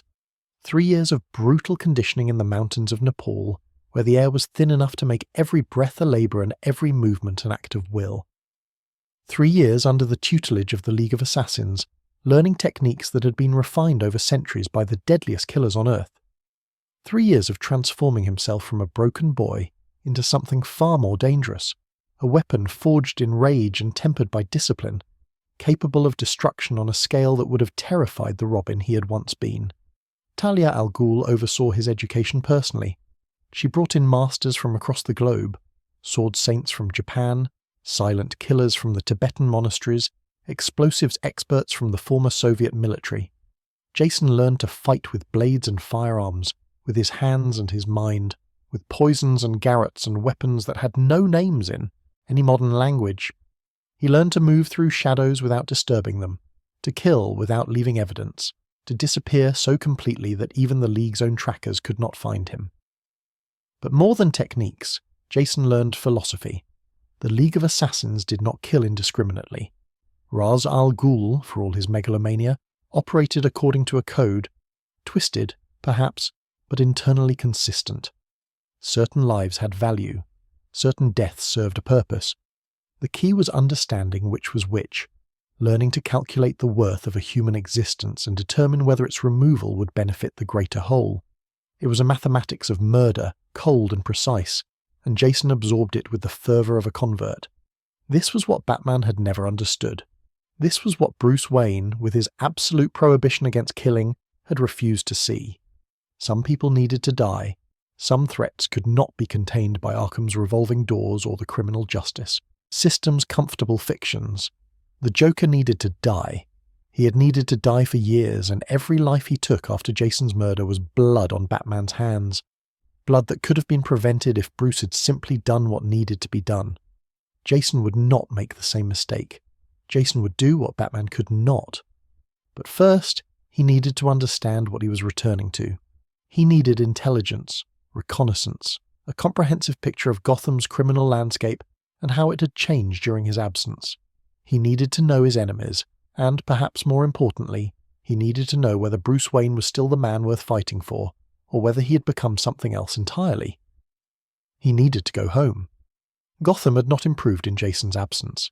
If anything, the city had grown darker, more corrupt, more saturated with the kind of violence that bred despair. The crime families had reorganized following the upheavals of the past decade with Black Mask, Roman, Sionis, the self-styled king of Gotham's underworld, emerging as the dominant power. His organization controlled the drug trade, the weapons smuggling, the protection rackets that kept honest businesses bleeding money into criminal coffers. He ruled through terror, his signature black skull mask becoming a symbol of casual brutality that even the most hardened criminals feared. Batman still patrolled the nights, of course. The Dark Knight had not abandoned his crusade, had not succumbed to the grief that Jason's death had surely inflicted. But something had changed. Jason observed from a distance, watching Bruce operate, and what he saw disturbed him. Batman was harder now, more violent, more willing to inflict damage that stopped just short of permanent. The restraint that had once characterized his methods had eroded, replaced by a barely contained fury that manifested in broken bones and shattered lives. And yet the Joker still lived. Jason confirmed this within his first week, back in Gotham. The Clown Prince of Crime had been quiet lately, relatively speaking, but he remained at large, a constant threat that Batman had chosen to tolerate rather than eliminate. The thought made Jason's blood boil with a heat that the Lazarus Pit had only intensified. Bruce would brutalize common criminals, would leave them hospitalized for months, would become a monster in all but the final act, and yet he refused to cross the one line that actually mattered. He refused to kill the man who had murdered his son. The hypocrisy was breathtaking, the betrayal was absolute. Jason had come to Gotham with some hope of reconciliation, some possibility that he might reveal himself to Bruce and find a way forward together. That hope died in the first week. Whatever relationship they had once shared, whatever bond had formed between the Dark Knight and his second Robin, had been rendered meaningless by Bruce's inaction. Jason did not need a father who would avenge him. He needed a father who would have avenged him, and Bruce Wayne had failed that test years ago. So be it.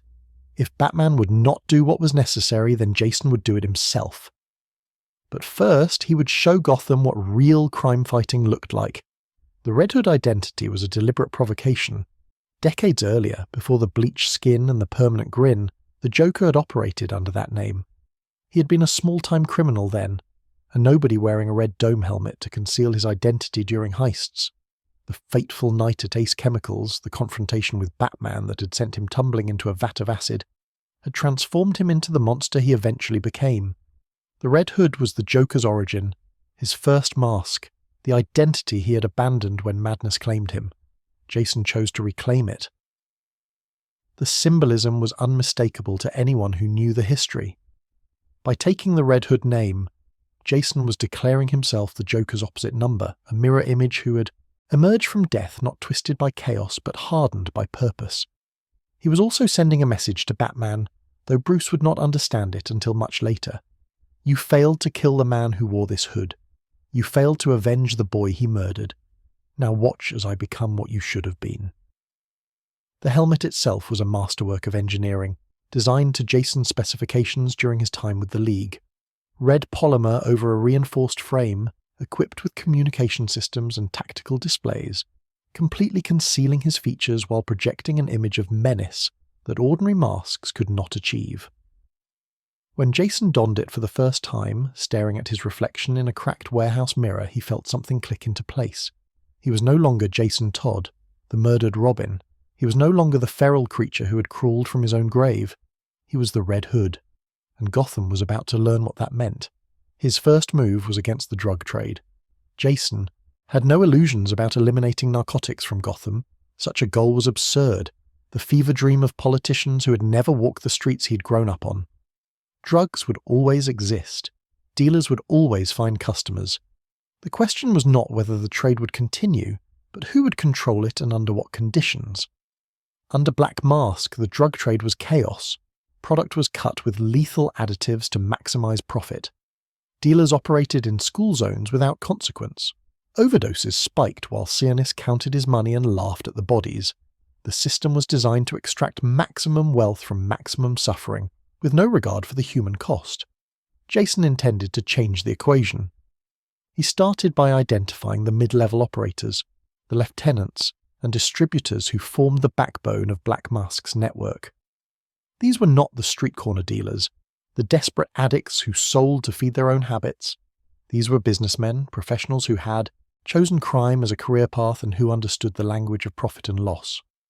Jason approached them with a simple proposition. You work for me now, he told the first one, a man named Dario who controlled distribution across 3 districts. Your product doesn't get sold to kids. Your dealers don't operate near schools. Your cut doesn't include anything that kills your customers faster than the addiction does. Follow these rules and you get protection. From Black Mask, from Batman, from anyone who tries to move in on your territory. Break them, and I kill you myself. Dario had laughed. Dario had reached for the gun under his desk. Dario's head, separated cleanly from his shoulders, was delivered to Black Mask's penthouse the following morning. The second lieutenant Jason approached did not laugh. Neither did the third or the fourth or the dozen that followed. Word spread through Gotham's underworld with the speed of terror. There was a new player in town and he was not interested in negotiation. You either accepted the Red Hood's terms or you died. There was no middle ground. Within 3 months, Jason controlled nearly 40% of Gotham's drug trade. Within 6, that number had climbed to 60. Black Mask raged and threatened and sent waves of enforcers to eliminate this upstart challenger, but the enforcers kept dying, messily, publicly, in ways that made clear the cost of opposing the Red Hood. Jason was not merely competing with Sionis. He was dismantling him piece by piece, demonstrating that the old model of criminal enterprise was obsolete. And through it all he maintained his rules. No sales to minors, no operations near schools, no product adulterated beyond standard street cuts. It was still crime. Jason harbored no delusions about that. But it was crime with guardrails, crime that minimized harm while acknowledging the impossibility of elimination. It was, in its own twisted way, a form of harm reduction that no law, enforcement agency had ever managed to achieve. Batman, of course, did not see it that way. The first direct confrontation came on a rooftop in the Bowery, 3 stories above a warehouse that Jason had converted into one of his distribution hubs. He had known Batman would come eventually, had been counting on it in fact, had left just enough evidence to draw the Dark Knight's attention without making it obvious he was being manipulated. The meeting needed to happen on Jason's terms, at a time and place of his choosing. Batman landed without sound, his cape settling around him like folded wings. Jason didn't turn to face him. He continued staring out at the Gotham skyline, the red helmet gleaming in the reflected glow of 1,000 neon signs. "You've been busy," Batman said. His voice was exactly as Jason remembered. Low, gravelly, weighted with authority. 14 confirmed kills in the past 2 months. Drug operations restructured across half the city. And now you're standing, on top of a building that belongs to you, waiting for me to find you. "Took you long enough," Jason replied. "I was starting to think you'd lost a step. Who are you?" The question hung in the air between them. Jason could feel the tension radiating from Batman's frame, the coiled readiness of a predator preparing to strike. He savoured the moment, let it stretch until the silence became uncomfortable. "Someone who got tired of watching you fail," he said finally. "Someone who decided to do what you never could." Batman moved, faster than most humans could track, a blur of black Kevlar and focused violence. But Jason had trained with the League of Assassins. He had spent 3 years learning to fight opponents who made Batman look slow. He sidestepped the initial strike, deflected the follow-up, and delivered a counter that forced the Dark Knight back 2 steps. They stared at each other across the rooftop, both reassessing. "You know how I fight," Batman said slowly. "You anticipated my approach. You've studied me." "I've done more than study you." Jason reached up and touched the release mechanism on his helmet. "I've lived with you." The helmet came off. Jason watched Bruce's face cycle through recognition, denial, and something that looked horribly like hope, all in the space of a single heartbeat. The transformation was subtle, visible only because Jason knew exactly what to look for, but it was there. Behind the cowl, behind the persona, Bruce Wayne had just seen his dead son standing before him. "Jason," the name came out strangled, broken. That's not possible. You died. I held your body. I got better." Jason smiled, and there was no warmth in it. "Aren't you going to welcome me home, Bruce? Aren't you going to tell me how much you missed me?" The conversation that followed was not a conversation. It was an autopsy. Jason dissecting every failure, every betrayal, every moment when Bruce had chosen his principles over his son. He spoke of the grave, of clawing through dirt with his bare hands while the world above went on without him. He spoke of the League, of the training that had transformed him into what he was now. He spoke of returning to Gotham, of learning that the Joker still lived, of understanding at last that Batman's code was not about justice, but about Batman's own comfort. "You let him live," Jason said, and his voice cracked on the words despite his efforts to control it. "You let the man who murdered me walk free. You've had 100 chances to end him, 1,000 opportunities to do what needed to be done, and every single time you've chosen to let him go. Do you know how many people have died because of that choice? Do you have any idea how much blood is on your hands?" "Killing him wouldn't bring you back," Bruce said quietly. "Killing him wouldn't undo what he did. No, but it would have stopped him from doing it again. It would have saved everyone who came after me, all the victims, all the families, all the broken people left behind." Jason stepped closer, close enough to see his own reflection in the white lenses of Bruce's cowl. "You didn't spare the Joker, because killing is wrong. You spared him because you're afraid of what you'd become if you crossed that line.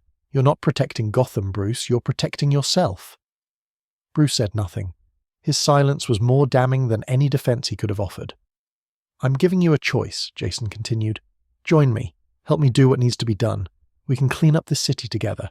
Really clean it. Not just push the filth from one corner to another. Or stand against me and I'll do it alone. But either way, things are going to change. The Joker is going to die, Black Mask is going to fall, and Gotham is going to learn that there's a new kind of justice in town. You know I can't let you do that. Then stop me." Jason spread his arms wide, leaving himself open. "Right here, right now. Stop me or admit that you can't." Batman moved. The fight was brutal and brief. Jason held his own. Better than held his own, actually, landing blows that would have dropped any normal opponent. But Bruce had decades of experience and a refusal to stay down that bordered on supernatural.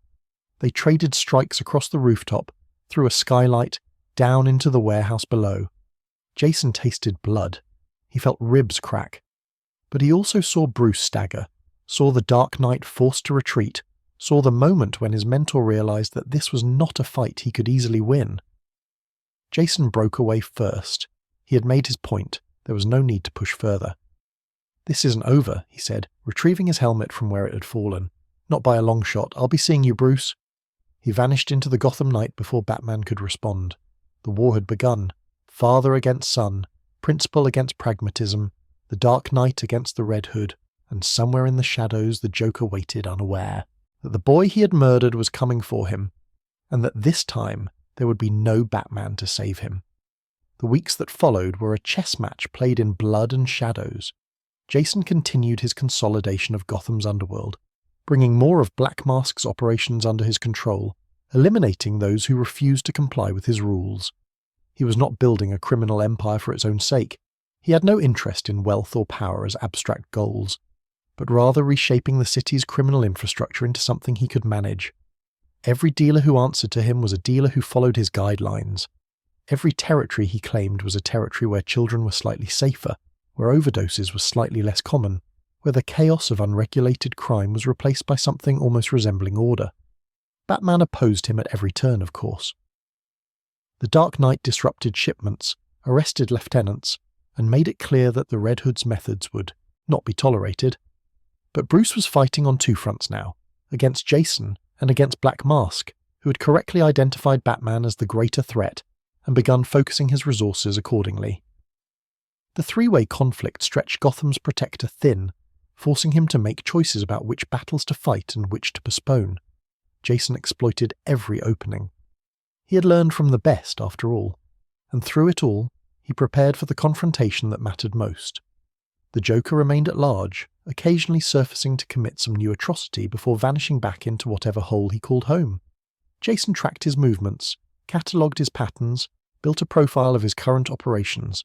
When the time came, and it would come soon, he intended to be ready. The murdered boy had become the hunter, and the clown who had killed him was running out of places to hide. Jason took the Joker on a Tuesday. It was almost disappointingly easy. The clown prince of crime had grown complacent in the years since Jason's death, secure in the knowledge that Batman would never truly harm him, that Arkham's walls would always be there to provide temporary inconvenience rather than lasting consequence. He had stopped looking over his shoulder. He had stopped expecting the kind of enemy who would not be bound by the Dark Knight's rules. That was his mistake. Jason found him in a condemned amusement park on Gotham's outskirts, one of the Joker's favourite hideouts, a place where the rotting carnival attractions provided appropriate scenery for his particular brand of madness. The clown was alone, his henchmen dispatched on various errands, monologuing to himself about some scheme that would never come to fruition. He did not hear Jason approach. He did not see the shadow detach itself from the darkness behind him. He felt the needle, though. The sedative worked fast, a League of Assassins specialty, designed to incapacitate without killing. The Joker's eyes went wide with surprise, then confusion, then nothing at all as his body crumpled to the ground. Jason stood over his murderer for a long moment, fighting the urge to end it right there. It would be so easy. One bullet to the brain, one slash across the throat, and the monster who had beaten him to death with a crowbar would finally face justice. The temptation was overwhelming, a siren song of vengeance that promised closure, promised peace, promised an end to the rage that had burned in Jason's chest since the moment he emerged from the Lazarus pit. But killing the Joker now would prove nothing. It would be an execution, not a reckoning. A private act of revenge that would change nothing about the fundamental injustice that had allowed the clown to live this long. Jason did not merely want the Joker dead. He wanted Bruce to understand why the Joker needed to die. He wanted to force Batman to confront the consequences of his code, to choose between his principles and his son. He wanted to know, once and for all, whether he had ever truly mattered. Jason bound the Joker's hands and feet, gagged his mouth, and loaded him into the back of a stolen van. Then he sent a message to Batman, coordinates, nothing more, and drove toward the abandoned building where everything would finally be decided. The building had been a chemical plant once, decades ago, before environmental regulations and economic decline had rendered it obsolete. Now it was just another ruin in Gotham's endless landscape of decay, its windows shattered, its walls tagged with graffiti, its floors littered with the detritus of homeless encampments long since abandoned. Jason had chosen it specifically for its anonymity. There would be no witnesses to what happened here, no interruptions, no escape. He arranged the scene with care. The Joker, still unconscious, was bound to a chair in the centre of the main floor. A single overhead light illuminated his slumped form, casting dramatic shadows across the industrial wreckage. Jason positioned himself in the darkness at the room's edge, where he could observe without being immediately seen, and then he waited. Batman arrived 23 minutes later. The Dark Knight entered through a shattered skylight, dropping silently to the floor and immediately scanning for threats. His gaze found the Joker first, bound, gagged, helpless in a way that the clown rarely experienced. Then his eyes swept the shadows, searching for the trap that surely awaited. "I know you're here," Bruce said. "Show yourself." Jason stepped into the light. He had removed his helmet, wanting Bruce to see his face, wanting there to be no barrier between them for what came next. In his right hand he held a pistol, in his left a second pistol which he tossed toward Batman's feet. "Pick it up," Jason said. Bruce did not move. "What is this?" "This is a reckoning." Jason circled toward the Joker, keeping his weapon trained on the clown's unconscious form. "This is the moment you've been avoiding for years, the choice you've refused to make." "Jason, he killed me." The words came out raw, ragged, stripped of all the cold composure Jason had cultivated. "He beat me with a crowbar until I couldn't see, couldn't breathe, couldn't do anything but lie there and wait to die. And then he left me in a warehouse with a bomb, and he walked away laughing. Do you remember that, Bruce? Do you remember holding my body in your arms?" "I remember." Bruce's voice was barely above a whisper. "I remember every day." "Then why is he still alive?" Jason's hand trembled, the pistol wavering slightly before steadying again. "Why is he still out there, killing people, destroying lives, doing to other families what he did to us? You could have ended it 100 times, 1,000. One bullet, one broken neck, one moment of actually doing what needs to be done, and everyone he's killed since me would still be alive. But you didn't. You let him live. You let him keep killing, and I want to know why." The Joker stirred. His eyes fluttered open, unfocused at first, then sharpening as he took in his surroundings. The gag muffled his initial sounds, but Jason could see the recognition dawning, the understanding of where he was and who had brought him here. And then, impossibly, the clown began to laugh. It was a horrible sound, wet and choking through the cloth that covered his mouth, but unmistakably laughter. The Joker had woken up bound and helpless, facing the man he had murdered and the vigilante who had failed to avenge that murder, and his first response was amusement. Jason felt his finger tighten on the trigger. "Let me make this simple," he said, forcing his voice back under control. "You have 2 options. Option 1, you pick up that gun, you put a bullet in his brain, and this ends. The Joker dies, the city is safer, and maybe, I can start to believe that my life actually mattered to you. And option 2, Jason smiled. It was not a pleasant expression. Option 2, you don't pick up the gun. You stand there and watch while I do what you should have done years ago, and then you live with the knowledge that your principles were worth more to you than your son." Bruce stared at him. The white lenses of his cowl revealed nothing, but Jason knew his mentor well enough to read the tension in his shoulders, the slight tremor in his hands. This was not the implacable Dark Knight who terrorized Gotham's criminals. This was a man in agony, trapped between 2 impossible choices. "There's a third option," Bruce said finally. "I take you both down. I put the Joker back in Arkham, and I get you the help you need. Try it." Jason's aim shifted from the Joker to Batman, then back again. "See how far you get before one of us ends up dead, and even if you manage it, even if you somehow pull off that miracle, nothing changes. The Joker escapes again, he kills again, and we're right back here having this same conversation, except next time I won't give you a warning." The Joker had worked his gag loose. His voice emerged cracked and gleeful, relishing every moment of the confrontation unfolding before him. "Oh, this is delicious," he cackled. "The dead bird and the big bad bat fighting over little old me. I have to say I'm touched. I didn't know I meant so much to either of you." "Shut up," Jason snarled. "But this is the best part. This is the punchline I've been waiting for." The Joker twisted in his bonds, addressing Bruce directly. "He wants you to choose, Bats. Your precious code or your precious boy. Kill me, and you become everything you've sworn never to be. Don't kill me, and Junior here gets to add patricide to his list of hobbies. Either way I win, Either way, you lose something you can never get back." Bruce's jaw tightened. "This isn't about you. It's always about me. That's what neither of you understands. I'm the constant. I'm the variable that defines both your equations. Without me, you're just a sad man in a bat costume punching muggers. Without me, he's just another angry orphan with a gun." The Joker's grin stretched impossibly wide. "I made you both. I'm the best thing that ever happened to you." Jason pistol whipped him across the face. The impact snapped the clown's head to the side, splitting his lip and sending a spray of blood across the concrete floor. But even as he spat teeth, the Joker kept laughing. "Temper, temper. Did they teach you manners in that grave of yours? Did Talia whisper sweet nothings while she dunked you in the crazy juice?" He turned back to Bruce, blood streaming down his chin.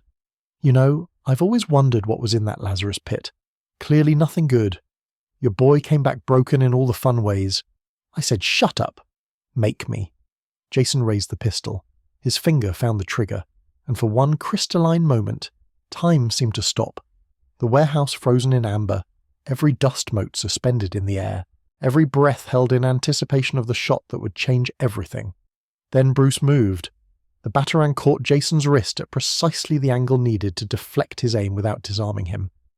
The shot went wide, shattering a window somewhere in the darkness beyond the light's reach. Jason spun to face his mentor, weapon tracking, but Bruce was already inside his guard. A palm strike to the solar plexus, an elbow to the jaw. A sweep that took Jason's legs out from under him. They fought. It was nothing like their previous encounter on the rooftop. That had been a probing engagement, two combatants testing each other's limits. This was war. Jason threw everything he had at Bruce, league techniques, street fighting instincts, the raw fury that had been building since he first clawed his way out of his grave. He landed blows that would have incapacitated ordinary men. He pressed advantages that should have been decisive. But Bruce Wayne had been fighting his entire adult life. He had trained Jason in the first place. He knew every move his son could make before Jason made it, and he had developed counters for techniques that Jason thought were secret. The fight devolved into brutality, both men bleeding, both men refusing to yield, the warehouse echoing with the sounds of impact and pain. "You don't have to do this," Bruce gasped between exchanges. "We can find another way. There is no other way." Jason tackled him through a rotten wall, and they rolled across the floor of an adjacent room, still grappling. "This is the only way there's ever been. Kill the monster or let the monster keep killing. That's the choice. That's always been the choice. If I kill him, I become him. If I cross that line, you cross it every night." Jason got his hands around Bruce's throat, squeezed with all his strength. "You break bones. You traumatize people. You put them in comas that last years. The only difference between you and a murderer is a technicality, and you hide behind that technicality while people die." Bruce broke the chokehold, reversed their positions, pinned Jason to the ground with his full weight. "If I kill him," he said, and his voice was shaking now, the mask finally cracking, "I won't be able to stop, don't you understand that? The Joker isn't the only monster in Gotham. If I cross that line for him, I'll cross it again, and again, and again, until there's nothing left of me but the killing, until I'm exactly what my enemies always said I was." "So what?" Jason thrashed beneath him, trying to break free. "So kill them all. Kill every murderer and rapist and child killer in this city. Clean up the mess that you've spent decades making worse. That's not justice. It's more justice than they've ever given anyone else."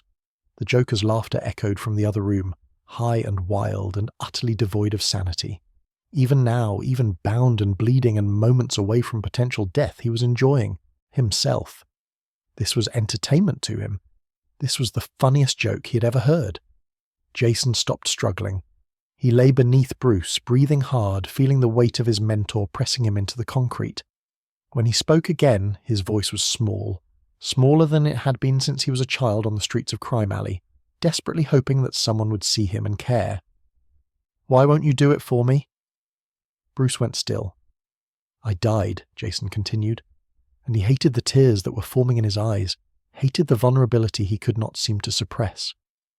"I died screaming, alone, with that monster's laughter in my ears, and you found my body, and you buried me, and you put up a glass case in your cave like I was just another trophy, and then you went right back to letting him live, like my death didn't matter, like I didn't matter.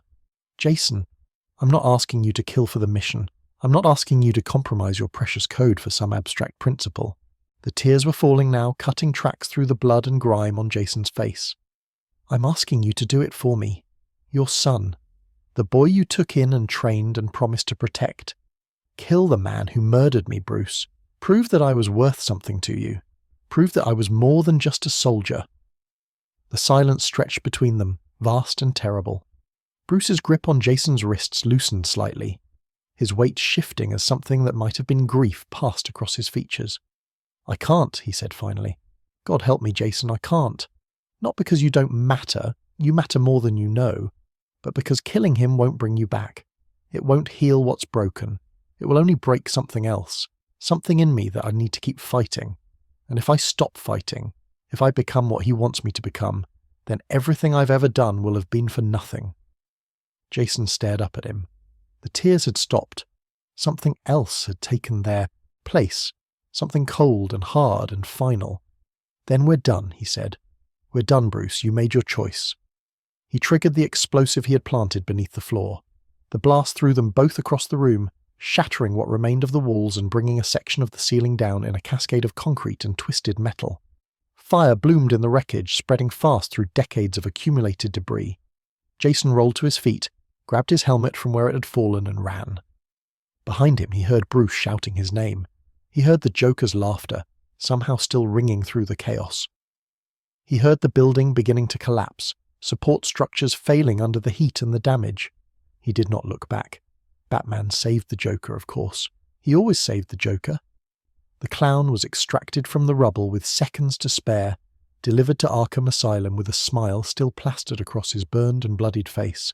The building collapsed, entirely burying whatever evidence remained of what had happened there. Jason watched from a rooftop 3 blocks away. He watched the fire trucks arrive, the ambulances, the police. He watched Bruce emerge from the smoke, the Joker slung over his shoulder, and he felt something inside him turn to stone.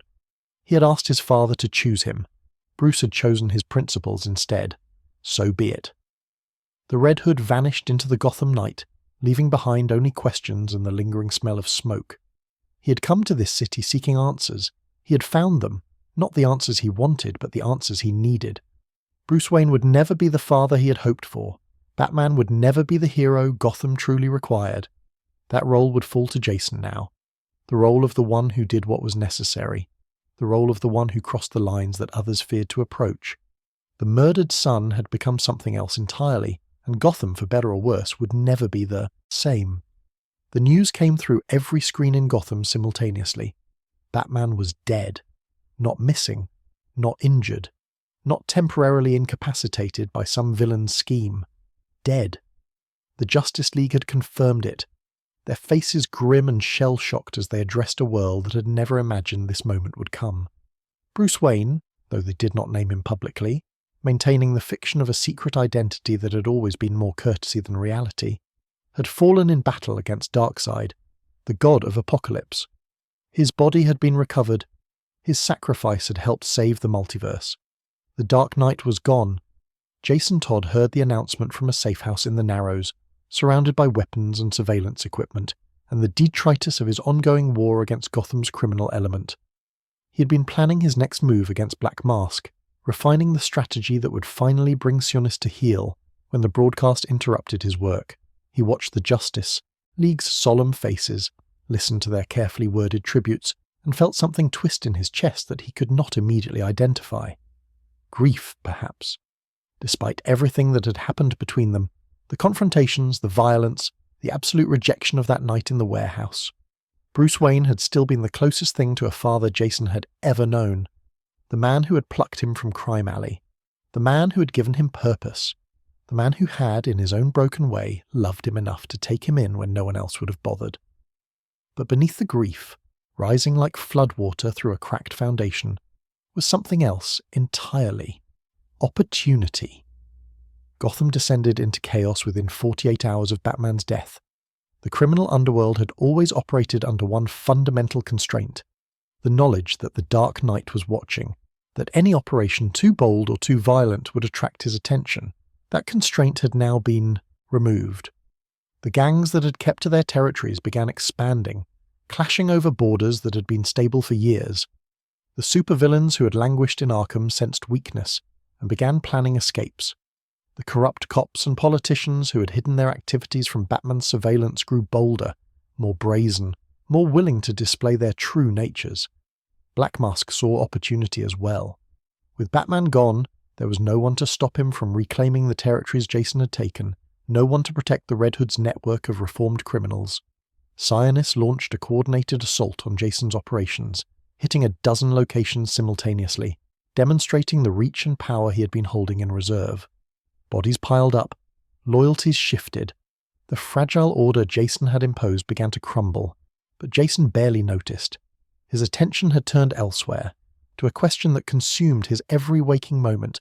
Who would become the new Batman? The cowl could not remain empty. Gotham needed its symbol, its protector, its dark knight. Someone would have to take up the mantle, would have to become what Bruce had been. And as Jason considered the candidates, as he evaluated the members of the so-called Bat family and found each of them wanting, a realization crystallized with terrible clarity. It should be him. He was Bruce Wayne's son. Not biologically, perhaps, but in every way that mattered. He had been trained by Batman himself, had worn the Robin costume, had fought and bled and died in service to the mission. He understood Gotham in ways that Dick Grayson never could, had grown up in its gutters while the Golden Boy performed in spotlights. He knew what the city truly needed. Not a symbol of hope, but a symbol of fear. Not a Batman who pulled his punches, but a Batman who finished what he started. Jason Todd could be that Batman. Jason Todd should be that Batman. All he had to do was take it. The suit was his own design, built from components he had acquired through his criminal contacts and modified using techniques he had learned from the League of Assassins. It was recognizably Batman. The cape, the cowl, the pointed ears silhouetted against the Gotham sky, but twisted into something darker. The armor was heavier, more militaristic. The utility belt carried guns alongside batarangs. The symbol on the chest was sharper, more aggressive, a declaration of intent that could not be misread. This was not Bruce Wayne's Batman. This was something new, something necessary. Jason donned the costume for the first time on the third night after Bruce's death. He stood before a cracked mirror in his safe house, studying the reflection that stared back at him, and felt a surge of something that might have been triumph. This was his birthright. This was what he had been building toward since the moment he clawed his way out of his grave.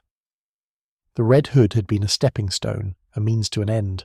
The true goal had always been this, to become the Bat, to claim the legacy, to prove once and for all that he was worthy of the mantle his father had never been willing to give him. He went hunting that night, not for criminals, though he found plenty of those, but for confirmation. He wanted Gotham to see him. He wanted the underworld to know that Batman had returned, different than before, no longer bound by the rules that had made him weak. He left bodies in his wake. Not many, he was not indiscriminate, but enough to send a message. The new Batman would not be merciful. The new Batman would not offer second chances. The new Batman would end threats permanently. Word spread through the city like wildfire. Batman was back, but something was wrong. The criminals who survived their encounters with him told stories of a Dark Knight who used guns, who killed without hesitation, who seemed to take pleasure in the violence he inflicted. The police received reports of vigilante activity that crossed every line the original Batman had drawn. And in the Batcave, monitoring the chaos from the command center Bruce had built, Dick Grayson and Tim Drake realized they had a problem. Someone was wearing the cowl who should not be wearing it. Someone was corrupting everything Bruce had stood for. They had to stop him. Dick Grayson had never wanted to be Batman. From the moment he had first donned the Robin costume as a child, Dick had understood that his path and Bruce's were fundamentally different.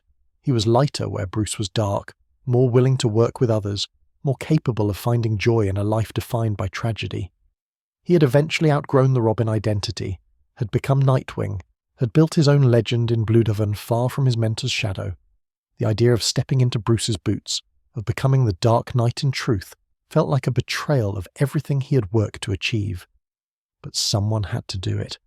And as Dick surveyed the candidates, he realized with growing unease that the alternatives were worse. Tim Drake wanted the role, had been campaigning for it since the moment Bruce fell. Tim was brilliant, perhaps the most naturally gifted detective to wear the Robin mantle, but he was also young and inexperienced and driven by a grief that clouded his judgment. He saw Batman as a mechanism for honouring Bruce's memory, a way to preserve the legacy rather than advance it. Dick feared that Tim would break himself trying to fill shoes that did not fit. And then there was Jason. Dick had known about the Red Hood's activities, of course. He had followed the reports of a lethal vigilante reshaping Gotham's underworld, had suspected Jason's involvement long before Bruce confirmed it. But he had not intervened, had convinced himself that Jason's war was separate from the Bat family's mission, that eventually things would sort themselves out without his involvement. That comfortable delusion had now become impossible. Jason was wearing the cowl. Jason was killing in Batman's name. And if Dick did not stop him, the symbol that Bruce had spent his life building would be destroyed, twisted into something unrecognizable, something that would inspire terror rather than justice. Dick did not want to be Batman, but wanting had nothing to do with it anymore. The confrontation happened on the roof of the Gotham City Police Department, beneath the shadow of the bat signal that Commissioner Gordon had lit in desperate hope that someone, anyone, would answer. Jason arrived first, drawn by the signal as Bruce would have been, ready to announce himself to the city's law enforcement as the new Dark Knight. He landed on the rooftop with the confidence of a man who believed he had already won. Then Dick emerged from the shadows wearing his Nightwing costume, and the confidence evaporated. "Take it off," Dick said. His voice was calm, controlled, but Jason could hear the steel beneath the surface. "Take off the suit and walk away. This doesn't have to get ugly." "Walk away?" Jason laughed, though there was no humour in it. "Walk away from my birthright? I don't think so, Grayson. This is mine. I earned it. You didn't earn anything. You stole a costume and started killing people." Dick stepped closer, his escrima sticks appearing in his hands with practiced ease. "Bruce would be horrified by what you're doing. He would never have wanted this. Bruce is dead. What he wanted doesn't matter anymore." Jason's hands drifted toward the guns on his belt. "What matters is what Gotham needs, and Gotham needs a Batman who actually finishes the job. Gotham needs a symbol of hope, not a murderer in a cape." "Hope?" The word came out like a curse. "Hope is a lie we tell children so they'll stop crying. Hope doesn't stop the Joker. Hope doesn't save the victims. Hope just keeps people passive while the monsters feast." Jason's fingers closed around the grip of his pistol. "I'm done with hope, Dick. I'm offering something better. I'm offering results." Dick moved. He was faster than Jason expected, faster than Jason remembered from their limited interactions during his time as Robin. The escrima sticks blurred through the air, targeting pressure points and nerve clusters with surgical precision. Jason blocked what he could, countered where possible, but Dick had been doing this longer. Dick had trained with Bruce from childhood. Dick knew every move Jason could make because he had helped teach many of them. The fight sprawled across the rooftop, then down the side of the building, then through the streets of Gotham itself. They traded blows through back alleys and across fire escapes, neither willing to yield, neither capable of delivering a decisive strike. Jason's guns gave him reach, but Dick's agility negated the advantage. Dick's speed was formidable, but Jason's armor absorbed punishment that would have incapacitated an unprotected opponent. But Jason was fighting angry. Jason was fighting desperate, and desperation made you sloppy. Dick caught him with a spinning kick that cracked the cowl, followed by a combination that drove the breath from Jason's lungs. Jason staggered, tried to raise his weapon, and found Dick's escrima stick pressed against his throat. "It's over," Dick said. "Yield. Never." Jason spat blood onto the pavement. "I'll never yield. Not to you. Not to anyone. This should have been mine. I'm his son. I'm the one who—" "You're the one who died." The words were harsh, but Dick's voice carried something that might have been compassion. "You died, Jason, and what came back wasn't what Bruce buried. You've been broken and remade so many times that you don't even know who you are anymore. Batman isn't going to fix that. Nothing is going to fix that except time and help and people who actually care about you. You don't care about me. None of you ever cared about me. I was just the replacement, the placeholder, the Robin who wasn't good enough to be Dick Grayson." Jason's voice cracked, the rage giving way to something rawer beneath. "Bruce kept your costume in the cave like a trophy. Mine got a glass case and a guilt trip. A good soldier. That's all I was to him. A soldier, not a son." Dick was silent for a long moment. When he spoke again, his voice was softer. "You're wrong," he said. "Bruce loved you. He was destroyed by your death, more than he ever let anyone see. And if he were here right now, he would tell you the same thing I'm telling you. This isn't the way. Killing doesn't honor his legacy, it destroys it. His legacy destroyed me. Then help us build something better. Not as Batman, you're not ready for that. And honestly, neither am I, but as family, as a brother, as someone who belongs with us instead of against us." Jason stared at him. The offer hung in the air between them, genuine and terrifying, a door that he could walk through if he chose. He thought about the grave he had clawed out of, the years of training, the murders he had committed in service to a philosophy of necessary violence. He thought about Bruce, about the warehouse, about the choice that had been made when his father refused to kill the Joker. He thought about what it would mean to stop fighting, to accept that maybe, he did not have to carry this weight alone. And then he heard the sirens approaching, saw the red and blue lights painting the alley walls, and the moment shattered. "Another time," Jason said. He triggered a smoke pellet from his belt, filling the alley with thick grey clouds. By the time Dick cleared the obstruction, Jason was gone, vanished into the Gotham night, the corrupted cowl abandoned on the pavement behind him. Dick picked up the cowl and stared at it for a long time. Then he returned to the cave where Tim was waiting, and began the process of becoming what Gotham needed him to be. Dick Grayson became Batman. Damian Wayne, Bruce's biological son, a child Jason had never met whose existence felt like yet another rejection, became the new Robin. The Bat family reformed around this new configuration, and Jason found himself once again on the outside, looking in at a family that had no place for him. He had tried to claim the legacy. He had failed. The Red Hood identity returned, the only identity that had ever truly been his. But something had changed in the battle for the cowl. Jason had seen for a moment the possibility of belonging. He had felt the pull of connection, of brotherhood, of being part of something larger than his own pain. He was not ready to accept it, not yet. But the seed had been planted, and seeds, given time, have a way of growing into things that no one expected. The bullet caught Roy Harper in the shoulder 3 seconds before Jason Todd saved his life. They were in Kuras, a Middle Eastern nation that existed in a perpetual state of conflict, its borders drawn and redrawn by powers that cared nothing for the people trapped within them. Roy had been there on a mission of his own, something involving weapons dealers and old debts, and the kind of trouble that seemed to follow him like a loyal hound.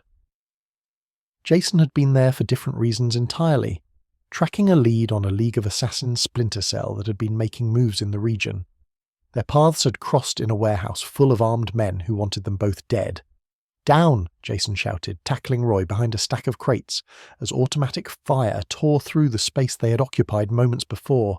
Bullets sparked off concrete and ricocheted off metal, filling the air with the sounds of chaos. Roy was bleeding badly, his right arm hanging useless at his side, his face pale with shock and blood loss. "Well," Roy gasped, managing a grin despite the circumstances. "This is embarrassing. I had a plan, you know. A really good plan." "Your plan involved getting shot?" "The plan had room for improvisation." Jason returned fire over the top of the crates, dropping 2 of their attackers before ducking back into cover. The situation was deteriorating rapidly. They were outnumbered, outgunned, and Roy was in no condition for a prolonged firefight. They needed an exit strategy, and they needed it now. "Can you move?" Jason asked. "Define move. Can I crawl pathetically toward the door while you do all the actual work?" "Absolutely. Can I do anything useful?" "That's a harder question." "Crawling works. There's a service entrance 30 meters east. I'll cover you." "Wait." Roy grabbed Jason's arm with his good hand, his grip surprisingly strong. "I know you. You're the Red Hood. You're Jason Todd." Jason froze. The name, his real name, was not common knowledge. The Red Hood was infamous in certain circles, but the man beneath the helmet had remained largely anonymous. The fact that this bleeding archer knew his identity was concerning. "How do you know that?" "I used to be Green Arrow's partner, Speedy, Arsenal, whatever name you want to use for the screw-up sidekick who couldn't keep it together." Roy's grin turned bitter. "We have a lot in common, you and me, more than you might think." There was no time to unpack that statement. The gunmen were advancing, their formation tightening as they prepared to overwhelm the crates that provided the only cover. Jason made a decision. The kind of decision that would reshape the trajectory of his life, though he did not know it yet. "We're getting out of here together," he said. "Both of us. And then you're going to tell me everything you know about me. Deal?" Roy pushed himself upright, swaying slightly but determined. "Lead the way, partner." They escaped the warehouse through a combination of violence, improvisation, and what Roy would later describe as aggressive optimism. Jason cleared a path with his pistols, while Roy provided covering fire, with a bow he had somehow retained despite his injuries. They commandeered a vehicle, lost their pursuers in the maze of Karak's bombed-out streets, and eventually found refuge in a safe house that Roy maintained for exactly these kinds of emergencies. While Jason stitched Roy's shoulder, field medicine being one of the many skills the League had taught him, the archer talked. He spoke of his years as Green Arrow's sidekick, of the expectations he had never quite managed to meet. He spoke of his descent into addiction, the heroin that had promised relief from pain and delivered only more of it. He spoke of recovery and relapse and recovery again, of the endless cycle that defined his existence. And he spoke of understanding, in a way that few others could, what it meant to be the broken one in a family of heroes. "They look at you differently," Roy said, his words slightly slurred from the painkillers Jason had administered. "Once they know, once they see the cracks. You're never just a partner again. You're a liability, a problem to be managed. They love you. Oliver loved me in his way, but they don't trust you. Not, really. Not anymore." Jason said nothing. He did not need to. The words resonated in places he had thought were armoured against such intrusions. "That's why I left," Roy continued. "That's why I operate alone now. Better to be a screw-up on your own terms than a disappointment on someone else's." "Is that what you think you are? A screw-up?" Roy laughed, then winced as the movement pulled at his fresh stitches. "I know what I am. The question is whether I can be something else, whether any of us can." The question hung in the air between them, unanswered and perhaps unanswerable. But something had shifted in that moment. A connection formed between two damaged men who recognized their own wounds in each other. Jason had spent years operating in isolation, convinced that his particular brand of brokenness made genuine partnership impossible. Roy offered evidence to the contrary. Maybe he did not have to be alone. Maybe none of them did. The woman fell from the sky 3 weeks later. Jason and Roy had been working together since Karas. Not officially, not with any formal arrangement, but gravitating toward each other in the way that fellow survivors often did.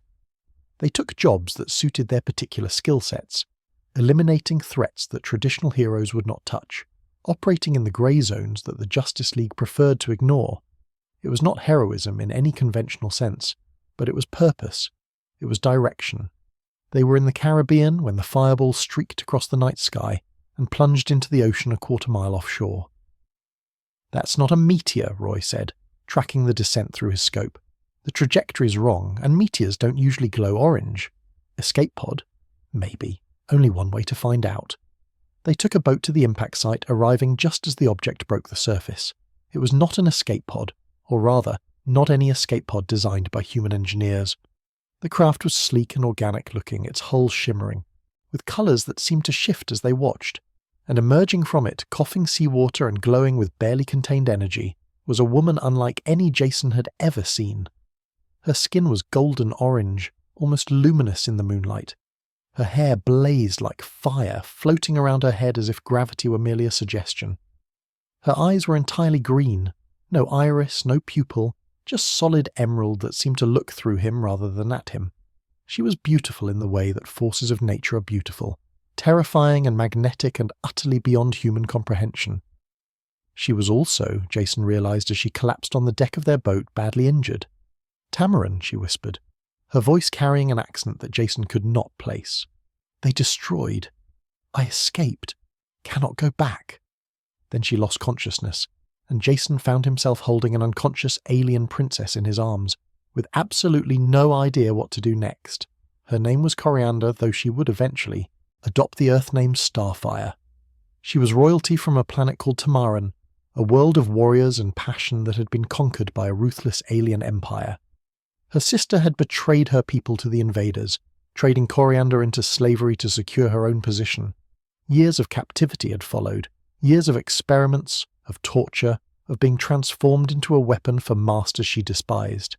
She had escaped. She had fled across the galaxy, and she had crashed on Earth, a planet she knew only from intercepted transmissions and half-understood cultural references. Jason listened to her story and recognized it immediately. The betrayal by family, the captivity, the transformation into something harder, something capable of surviving horrors that should have destroyed her. Coriander was alien in every physical sense, but her experiences were painfully, universally human. "You can stay with us," he told her, surprising himself with the offer, "until you figure out what comes next. We're not exactly the Justice League, but we've got resources. We can help." Coriander studied him with those impossible green eyes. "Why would you help me? You do not know me. You have no obligation." "Because someone helped me once when I needed it." Jason thought of Bruce Wayne, of the rain-soaked night in Crime Alley, of a hand extended to a boy who had no reason to trust it. Because that's what you do when you find someone who's been broken. You give them a chance to put themselves back together. And if the pieces no longer fit, if what was broken cannot be repaired, then you make something new. Jason smiled, and for once there was genuine warmth in it. Something that might be better than what came before. The Outlaws came together not through any deliberate design, but through the organic process of damaged people finding each other in the dark. Jason provided the infrastructure, safe houses, resources, contacts throughout the criminal underworld and the superhero, community alike. His years as Red Hood had given him a network that spanned continents, and he deployed it freely in service of their operations. Roy brought technical expertise and tactical creativity, his background with Green Arrow having instilled skills that complemented Jason's more direct approach, and Starfire contributed raw power on a scale that neither human could match, her alien physiology granting abilities that made her a one-woman army when circumstances required. But more than their individual capabilities, what made the Outlaws effective was their understanding of each other. They were all broken, in their own ways. Jason by death and resurrection, and the betrayal of everything he had believed in. Roy by addiction and abandonment and the constant struggle to prove himself worthy of redemption. Starfire by enslavement and exile, and the knowledge that she could never return to the home she had lost. These fractures did not make them weaker, not when they were together. Instead, they created spaces where the other's strengths could fill the gaps, interlocking patterns of support that none of them could have achieved alone. Their missions took them across the globe and beyond. They fought against human traffickers in Eastern Europe, using tactics that would have made Batman blanch. They dismantled alien technology that had fallen into the wrong hands, Starfire's expertise proving invaluable in understanding threats that Earth's heroes could barely comprehend. They hunted down killers and monsters and demons, taking on challenges that fell outside the Justice League's purview, too messy, too morally ambiguous, too likely to require solutions that polite society preferred not to acknowledge. And through it all, they built something that none of them had expected. Not a team, exactly. The word seemed too clinical for what they shared. A family. A tribe of outcasts who had found in each other the acceptance they could not find anywhere else. The all-cast revelation came 6 months into their partnership. Jason had always known that his training with the League of Assassins was incomplete, that there were techniques Talia had not taught him, secrets she had kept hidden for reasons of her own. What he had not known was that another organization existed, older and more mysterious than the League itself, with whom Jason had an unexpected connection. The All-Cast were warrior monks who had guarded the boundaries between dimensions for millennia. They fought against the Untitled, ancient beings of pure evil who fed on death and corruption, using techniques that blended martial arts with mystical manipulation. Their leader, a being called Dukra, had trained Talia al Ghul herself in ages past. And when Jason had been resurrected, when the Lazarus Pit had restored his body and fractured his soul, the All-Cast had taken notice. They reached out through intermediaries, cryptic messages that led Jason to a hidden monastery in the Himalayas. There, Dukra revealed the truth. The Lazarus Pit had awakened something in Jason, a potential for mystical combat that had lain dormant until his death, and resurrection activated it. The All-Cast could teach him to harness this potential, to channel it into weapons of spiritual destruction that could harm the Untitled in ways that conventional force could not. The training was brutal, more brutal than anything the League had subjected him to. Jason learned to manifest blades of pure soul energy, weapons that existed on multiple planes simultaneously. He learned to sense the presence of supernatural evil, to track the untitled through dimensions that human senses could not perceive. He learned that his resurrection had not merely restored him to life, but had fundamentally altered what he was. He was no longer entirely human. He was something new, something that straddled the boundary between life and death, between the physical and the spiritual. The All-Cast had a name for beings like him, Deathbringers, warriors who had died and returned, who could walk in shadows that would destroy ordinary mortals. When Jason emerged from the monastery, he was more dangerous than he had ever been. And he was just in time, because the Untitled had noticed the All-Cast's new champion, and they were coming to destroy him before he could become a true threat. The war against the Untitled tested the Outlaws in ways that nothing else had. These were not human criminals or alien invaders. These were primordial forces of darkness, beings that had existed before recorded history and intended to exist long after humanity had crumbled to dust. They could not be killed by conventional means. Jason's guns and Roy's arrows passed through them like mist, and their very presence corrupted everything it touched. Fighting them required Jason's newly awakened abilities, spiritual combat on a scale he had never imagined. The Outlaws prevailed eventually. They destroyed the Untitled leadership, scattered the survivors, brought Earth a reprieve that might last centuries or might last only years. But the victory came at a cost. The All-Cast was decimated, Dukra among the fallen. Jason was left as one of the last practitioners of their ancient arts, guardian of techniques that could not be allowed to die. And somewhere in the fighting, in the desperate battles and narrow escapes and moments when death seemed certain, the Outlaws had become more than partners. They had become family in the truest sense, not bound by blood or obligation, but by choice, by the decision, made again and again in the crucible of combat, to stand beside each other no matter what. Jason had spent years believing that he was incapable of this kind of connection, that his resurrection had burned away the parts of him that could love, could trust, could open himself to the vulnerability that genuine relationship required. The Outlaws proved him wrong. He was still broken. They all were. But together, the broken pieces fit into something that worked. The original Outlaws would not last forever. Nothing gold ever did. Starfire would eventually return to cosmic affairs, her responsibilities to the wider universe calling her away from Earth. Roy would struggle with his demons, would fall and rise and fall again in the endless cycle that defined his existence. The team would dissolve and reform in different configurations, its membership shifting as circumstances demanded. But the foundation had been laid. Jason Todd had learned that he could be part of something larger than himself, that his damage did not disqualify him from connection. When the Outlaws finally went their separate ways, he would carry that lesson with him, a light in the darkness of his ongoing war, a reminder that he was not and did not have to be alone. The broken boy from Crime Alley had found his family. Now he would have to discover what came next. The call came from Black Mask, which should have been Jason's first warning. Roman Sionis had rebuilt his empire in the years since their last confrontation, reconsolidating power through the same combination of brutality and business acumen that had made him dangerous in the first place. He and Jason had reached an uneasy détente. Not peace, exactly, but an acknowledgement that open warfare benefited neither of them. Black Mask controlled certain territories. The Red Hood controlled others. The borders held, more or less, and Gotham's underworld maintained something resembling stability.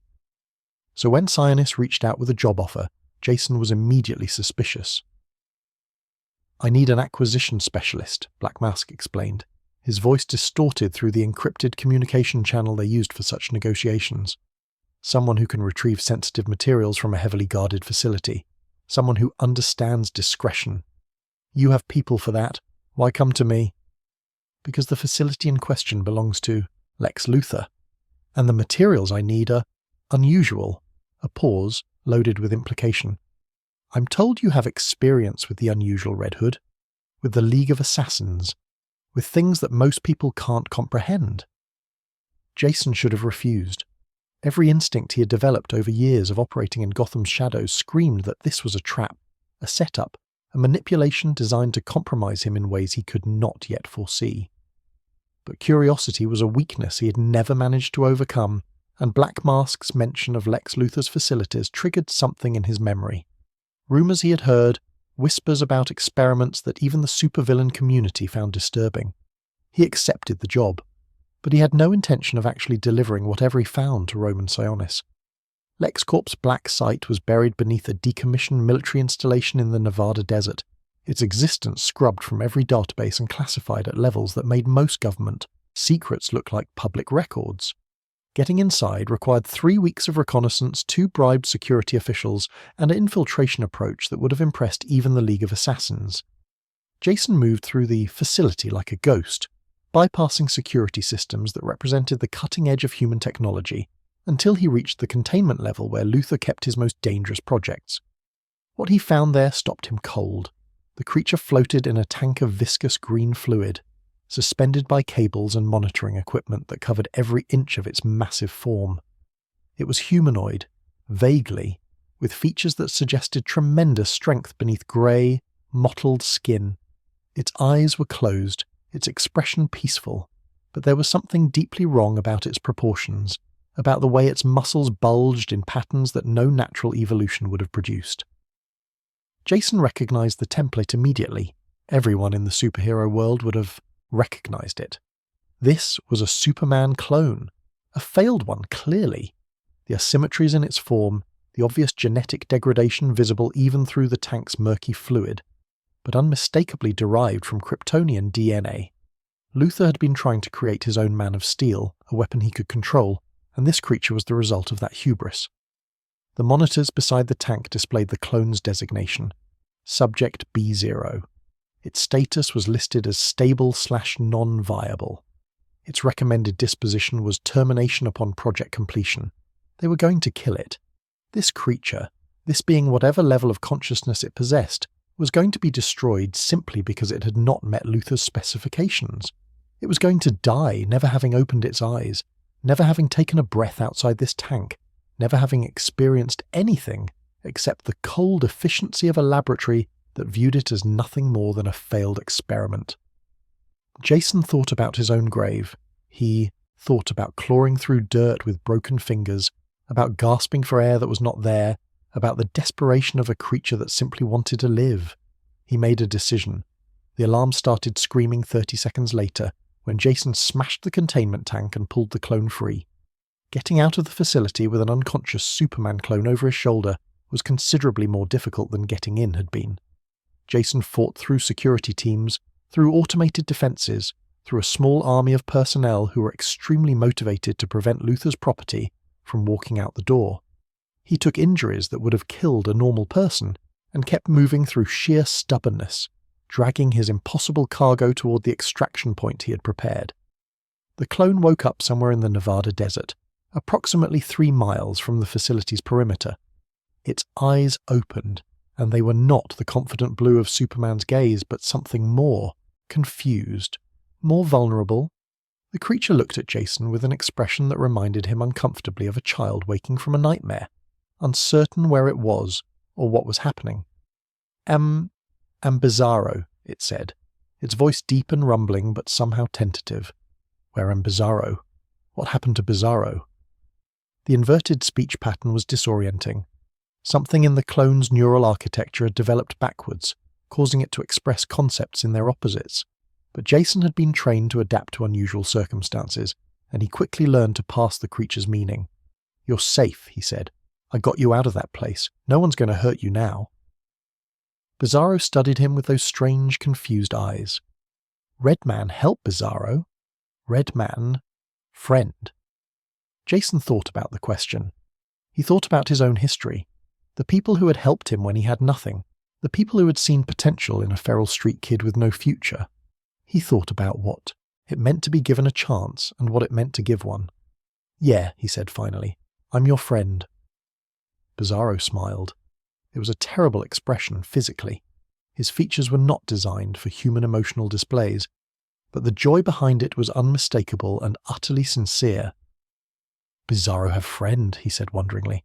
"Bizarro never have friend before." Artemis arrived 2 weeks later, though arrived was perhaps too gentle a word for what actually happened. Jason had brought Bizarro back to Gotham. installing him in a safe house while he figured out what to do with a childlike Superman clone who did not understand his own strength and could not be left unsupervised without risking catastrophic property damage. The arrangement was temporary. Everything in Jason's life was temporary, but he found himself growing unexpectedly attached to the creature.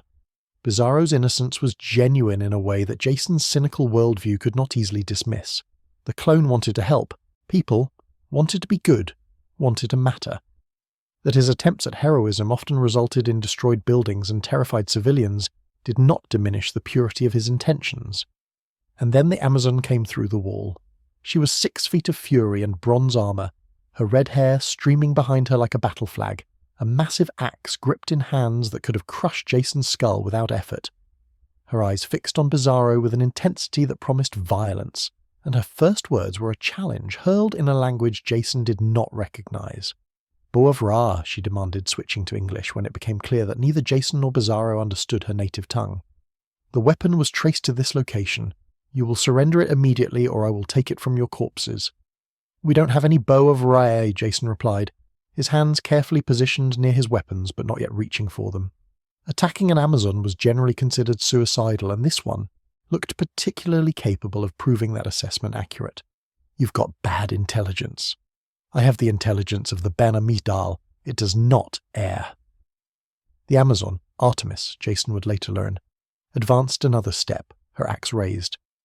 "The weapon was stolen from my people centuries ago. Its trail leads here. If you're not the thieves, then you will tell me who is. We just moved in. Whatever you're looking for, it was here before us." Artemis studied him, her gaze sharp enough to cut glass. Whatever she saw must have convinced her of his honesty, because she lowered the axe slightly and allowed the tension in her frame to ease by a fraction. "Then you will help me search," she said. It was not a request. "And when we find the bow, you will step aside and allow me to reclaim what belongs to my sisters." Jason looked at Bizarro, who was watching the exchange with wide-eyed fascination.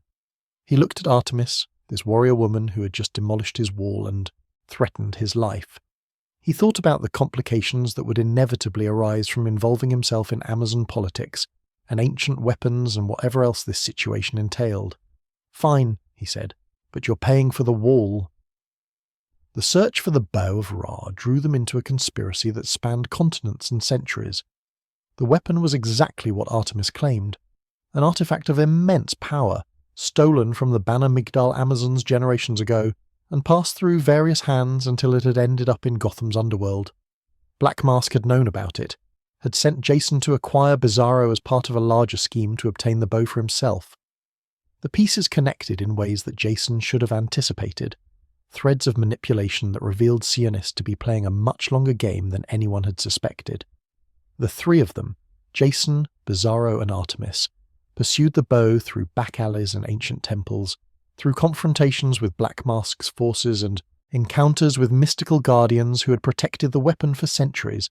They fought together, struggled together, nearly died together more times than any of them could count. And somewhere in the chaos, the reluctant alliance became something more. They became a team.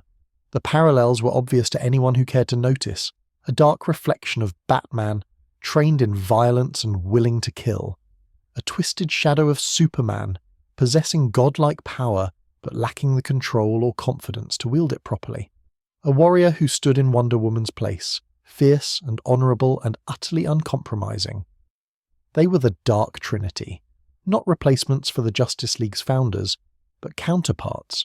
Versions who operated in the spaces that the legitimate heroes could not or would not enter. Jason had never expected to lead a team again.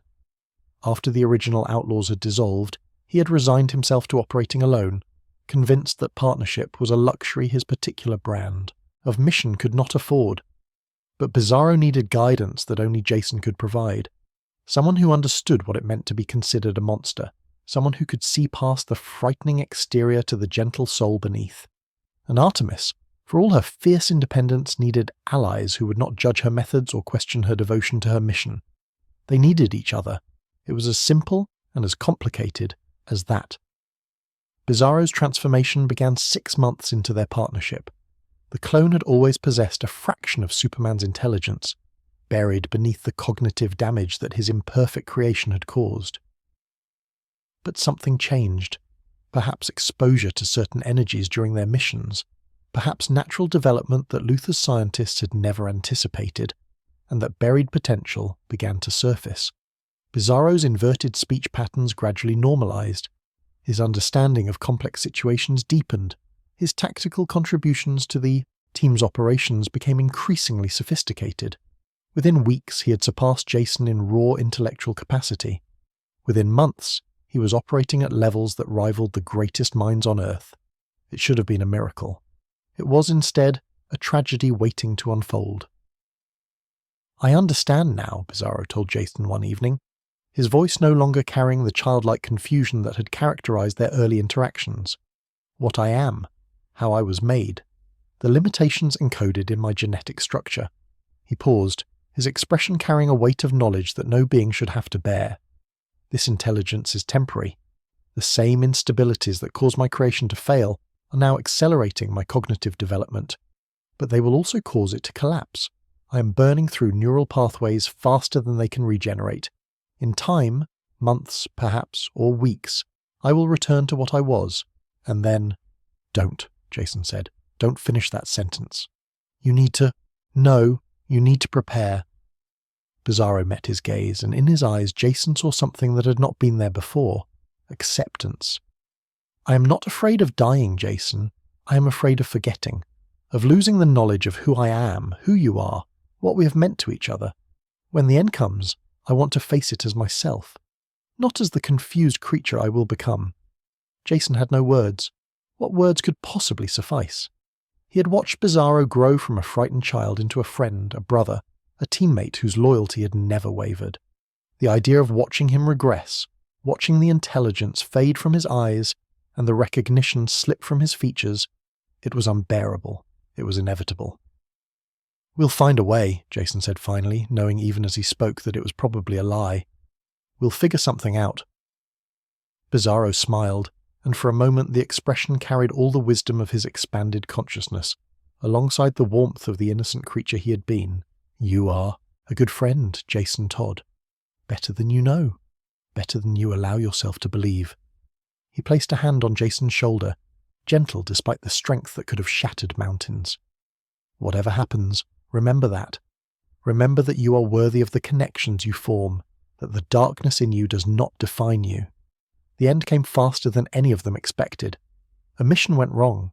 They always went wrong eventually, and Bizarro sacrificed himself to save them. Not his life precisely, but his mind. He pushed his failing neural architecture past its limits, burning through the last of his enhanced intelligence to defeat a threat that would have killed Jason and Artemis both. When the battle was over, when the dust settled and the enemy lay defeated, Bizarro stood among the wreckage with empty eyes and a confused expression. Where am Bizarro?" he asked. The inverted speech pattern returned. The childlike confusion restored. "Who am Red Man? Who am Scary? Lady?" He did not remember them. He did not remember anything. Jason held it together long enough to get Bizarro somewhere safe, somewhere the clone could be cared for by people who would not exploit his vulnerability. He maintained his composure while making the arrangements, while saying goodbye to a friend who no longer knew him. And then, alone in the safe house that had been their home, he finally allowed himself to break. He had lost another family. The pattern continued, relentless and cruel. Artemis found him there, hours later, surrounded by the wreckage of furniture he had destroyed in his grief. She did not offer comfort. That was not her way. She simply sat beside him in the ruins, her presence a silent acknowledgement of shared loss. They had both loved Bizarro, in their own ways. They had both been changed by him. "He would not want you to surrender to despair," Artemis said eventually. "He believed in you, in what you could become. Everyone I care about gets taken. From me." Jason's voice was hollow, emptied of everything except exhaustion.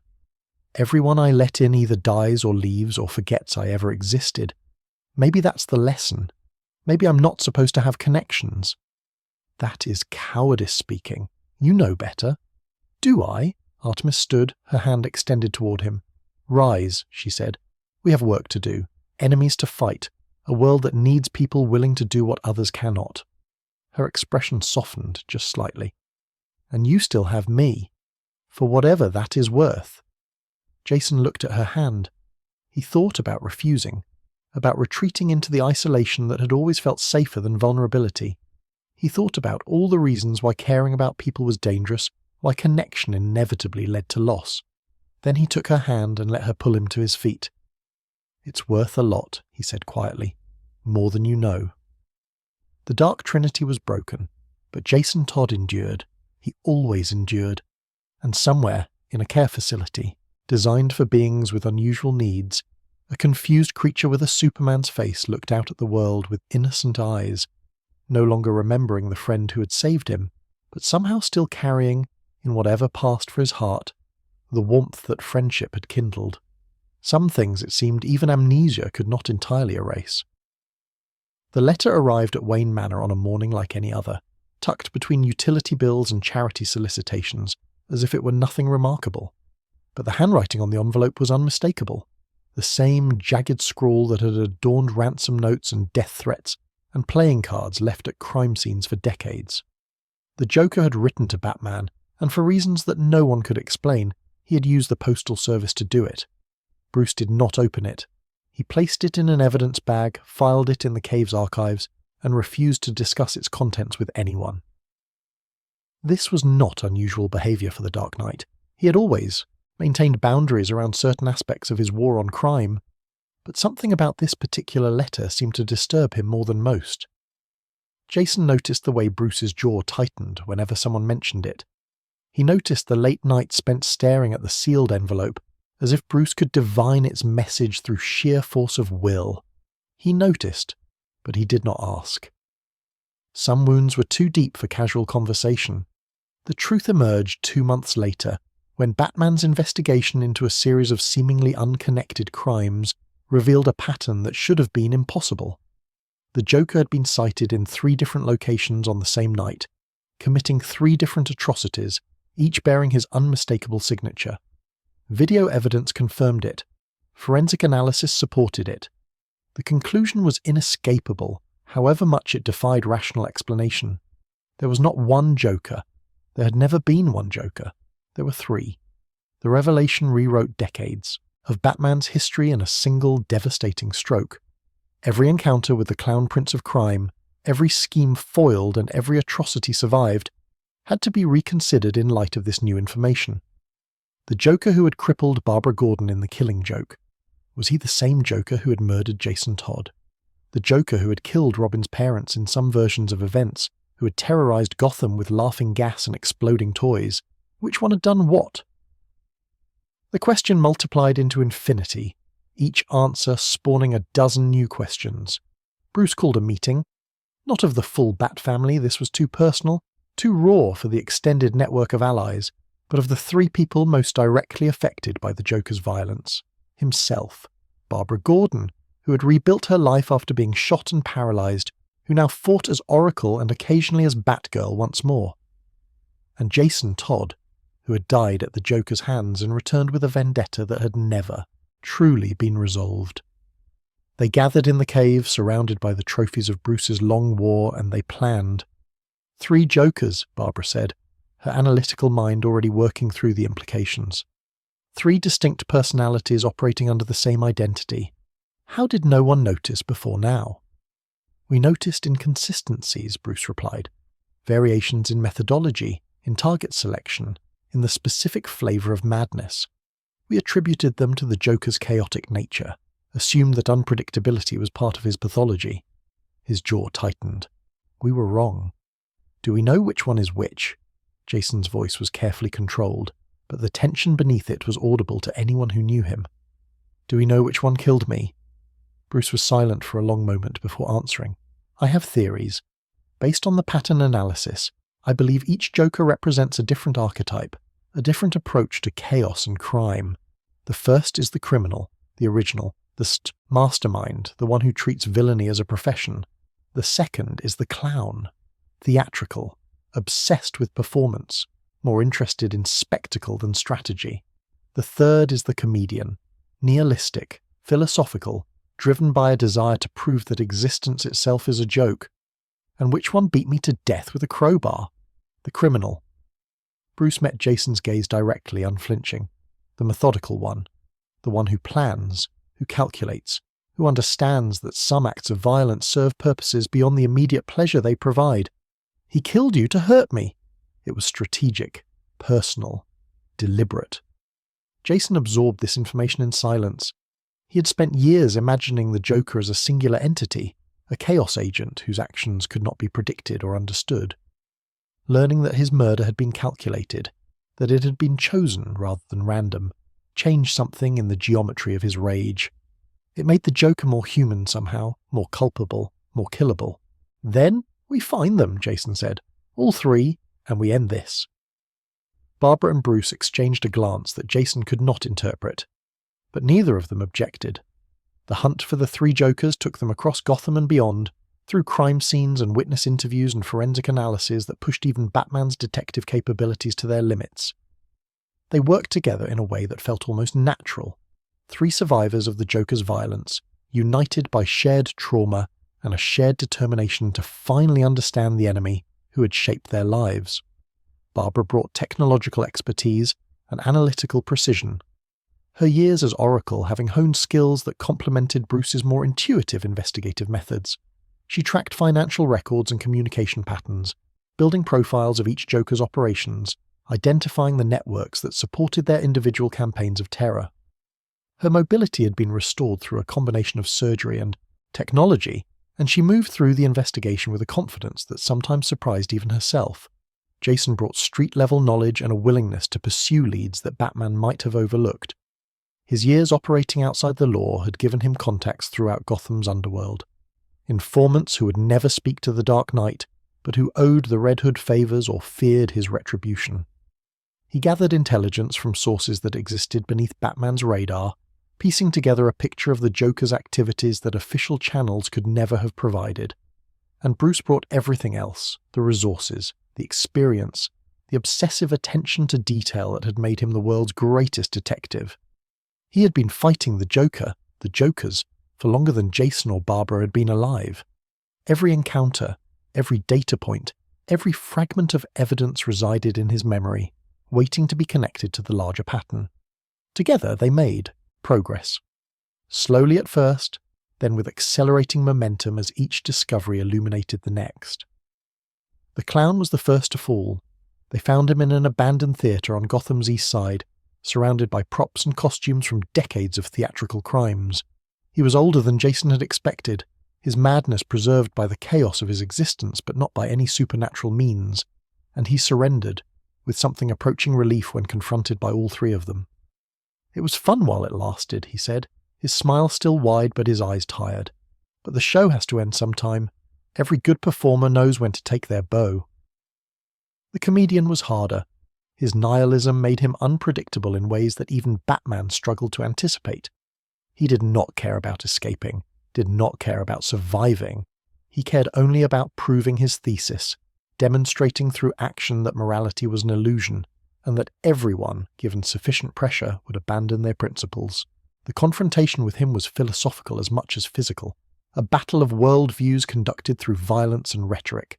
In the end, Barbara was the one who stopped him, not through force, but through argument, through demonstrating in her very existence that survival after trauma did not require surrender to despair. She had been shot, paralyzed, violated in every way that mattered, and she had rebuilt herself, had become something stronger, had refused to let the Joker's actions define the boundaries of her future. "You want to prove that everyone breaks," she said, standing over the comedian's defeated form. "Look at me. Look at what I survived. Your thesis is wrong. Some of us break and become something new, something you could never understand." The comedian laughed as they took him away, but there was no joy in it, only the hollow acknowledgement of defeat. The criminal was the last, the original, the one who had killed Jason Todd in a warehouse in Ethiopia, all those years ago. They found him in a facility that should not have existed, a laboratory hidden beneath Gotham Harbour, accessible only through tunnels that predated the city itself. The criminal had been conducting experiments there for decades, working toward a goal that only became clear when they saw the subjects of his research. He was trying to create more Jokers, The laboratory was filled with tanks identical to the one Jason had found Bizarro in, each containing a human being in various states of transformation. The criminal's process was imperfect. Most subjects died, and those who survived emerged damaged in ways that made them useless for his purposes. But he continued anyway, refining his techniques, searching for the combination of trauma and chemistry that would produce a perfect successor. "You see it now," the criminal said when they confronted him. He was calmer than his counterparts, more controlled, his madness channeled rather than unleashed. "You understand what I've been building toward. The Joker is not a person, Batman. The Joker is an idea, an inevitability. Cut one of us down and another will rise, destroy all three, and a fourth will emerge from the wreckage. You can never win this war because you're fighting the wrong enemy." "The enemy is you," Batman replied. "All three of you, and tonight it ends." "Does it?" The criminal's smile was knowing, almost pitying. "Ask your dead Robin if it ends. Ask the Oracle if it ends. Ask yourself, Dark Knight, after all these years, do any of your victories ever truly last?" Jason stepped forward. His hand found his pistol without conscious thought, the weapon settling into his grip with the familiarity of a long practice. This was the face he'd seen in his nightmares for years. This was the voice that had whispered obscenities while breaking his bones. This was the monster who had taken everything from him and walked away laughing. "Jason," Barbara's voice reached him from somewhere distant, somewhere outside the red haze that had descended over his vision. "Jason, wait. He killed me." The words came out flat, emotionless, drained of everything except certainty. "He beat me to death with a crowbar and left me to burn, and he's been walking around free ever since, doing the same thing to other people, destroying other families. How many has he killed since me, Barbara? How many more will he kill if we let him live?" "Enough." The criminal spread his arms wide, presenting himself as a target. "Do it. Pull the trigger. Become what you've always wanted to become. Show your father that his code was meaningless, that the only justice that matters is the kind that ends things permanently." His smile stretched impossibly wide. "Give me the death I've been waiting for." Jason's finger tightened on the trigger. The moment stretched into eternity, a crystalline instant in which every possible future branched from a single decision. Jason saw himself pulling the trigger, watching the criminal's head snap back, feeling the satisfaction of finally closing the wound that had been bleeding since Ethiopia. He saw the aftermath, the relief, the guilt, the slow realization that killing the Joker had not healed anything, had only added another layer to the trauma that defined his existence. He saw Bruce's face, not angry but sad, the disappointment of a father who had wanted better for his son. And he saw Barbara, standing beside him, her hand resting gently on his arm. "He wants you to do it," she said quietly. "That's the whole point. That's what all of this has been about. Proving that he can turn anyone into what he is. Proving that trauma creates monsters, that victims become victimizers, that the cycle never ends." She squeezed his arm, her grip firm but not restraining. "Don't give him that. Don't let him make you into his final joke. He deserves to die. Probably, but you deserve to live. You deserve to be more than the worst thing that ever happened to you." Barbara's voice was steady, certain, the voice of someone who had walked this road and found her own path through. "I know what it's like, Jason. I know the rage, the need for closure, the fantasy that killing him will somehow make it better. It won't. I promise you it won't. The only thing that helps is choosing to be something other than what he tried to make you." Jason looked at her. He looked at the criminal, still smiling, still waiting. He looked at Batman, who had not moved, who was watching with an expression that Jason could not read. The gun trembled in his hand. "You saved me," Jason said to Barbara, his voice barely above a whisper, "in the warehouse, with the comedian. When you proved him wrong, you saved me too. Then let me save you again. Let this go. Walk away. Not for him. He deserves nothing from you. But for yourself. For the person you can still become." The moment shattered. The futures collapsed into one. Jason lowered the gun. They took the criminal alive. All three Jokers were now in custody, separated into facilities designed to prevent them from ever communicating with each other again. The laboratory beneath the harbour was destroyed. Its subjects, those who could be saved, transferred to medical facilities where they might eventually recover. The nightmare was over. Except that nightmares never truly ended. They just changed form. In the aftermath, Bruce finally opened the letter that the Joker had sent him all those months ago. He read it alone, in the cave, his face illuminated by the glow of computer screens. When he finished, he fed the paper into the incinerator and watched it burn. He never told anyone what it said. But Jason noticed that Bruce began visiting Joe Chill's grave more frequently after that. The man who had murdered Thomas and Martha Wayne. The man whose crime had created Batman. Whatever the letter had contained, it had connected the Joker to that original tragedy in ways that Bruce was not willing to discuss. Some truths were too heavy to share. Jason understood that better than most. He found Barbara on the roof of the clock tower, watching the sun rise over Gotham's skyline. She looked tired but peaceful.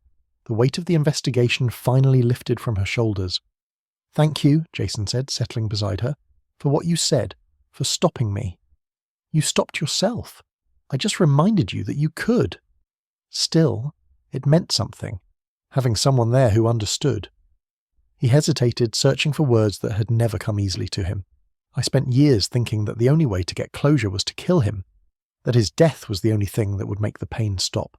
But standing there, with the gun in my hand, I realized that killing him wouldn't give me what I actually wanted." "What do you actually want?" Jason considered the question. The sun continued to rise, painting the city in shades of gold and amber, transforming Gotham's harsh angles into something almost beautiful. "I wanted to matter," he said finally.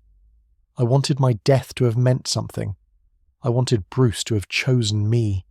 Not his code, not his principles, but me. And killing the Joker wouldn't have given me that. It would have just proven that I was exactly what everyone always thought I was. The angry Robin, the violent one, the one who couldn't control himself. You controlled yourself when it counted. That's what matters. Maybe." Jason looked at her, really looked at her, seeing not just the hero but the survivor, the woman who had transformed her trauma into strength. "How do you do it? How do you keep going, knowing what he did to you?"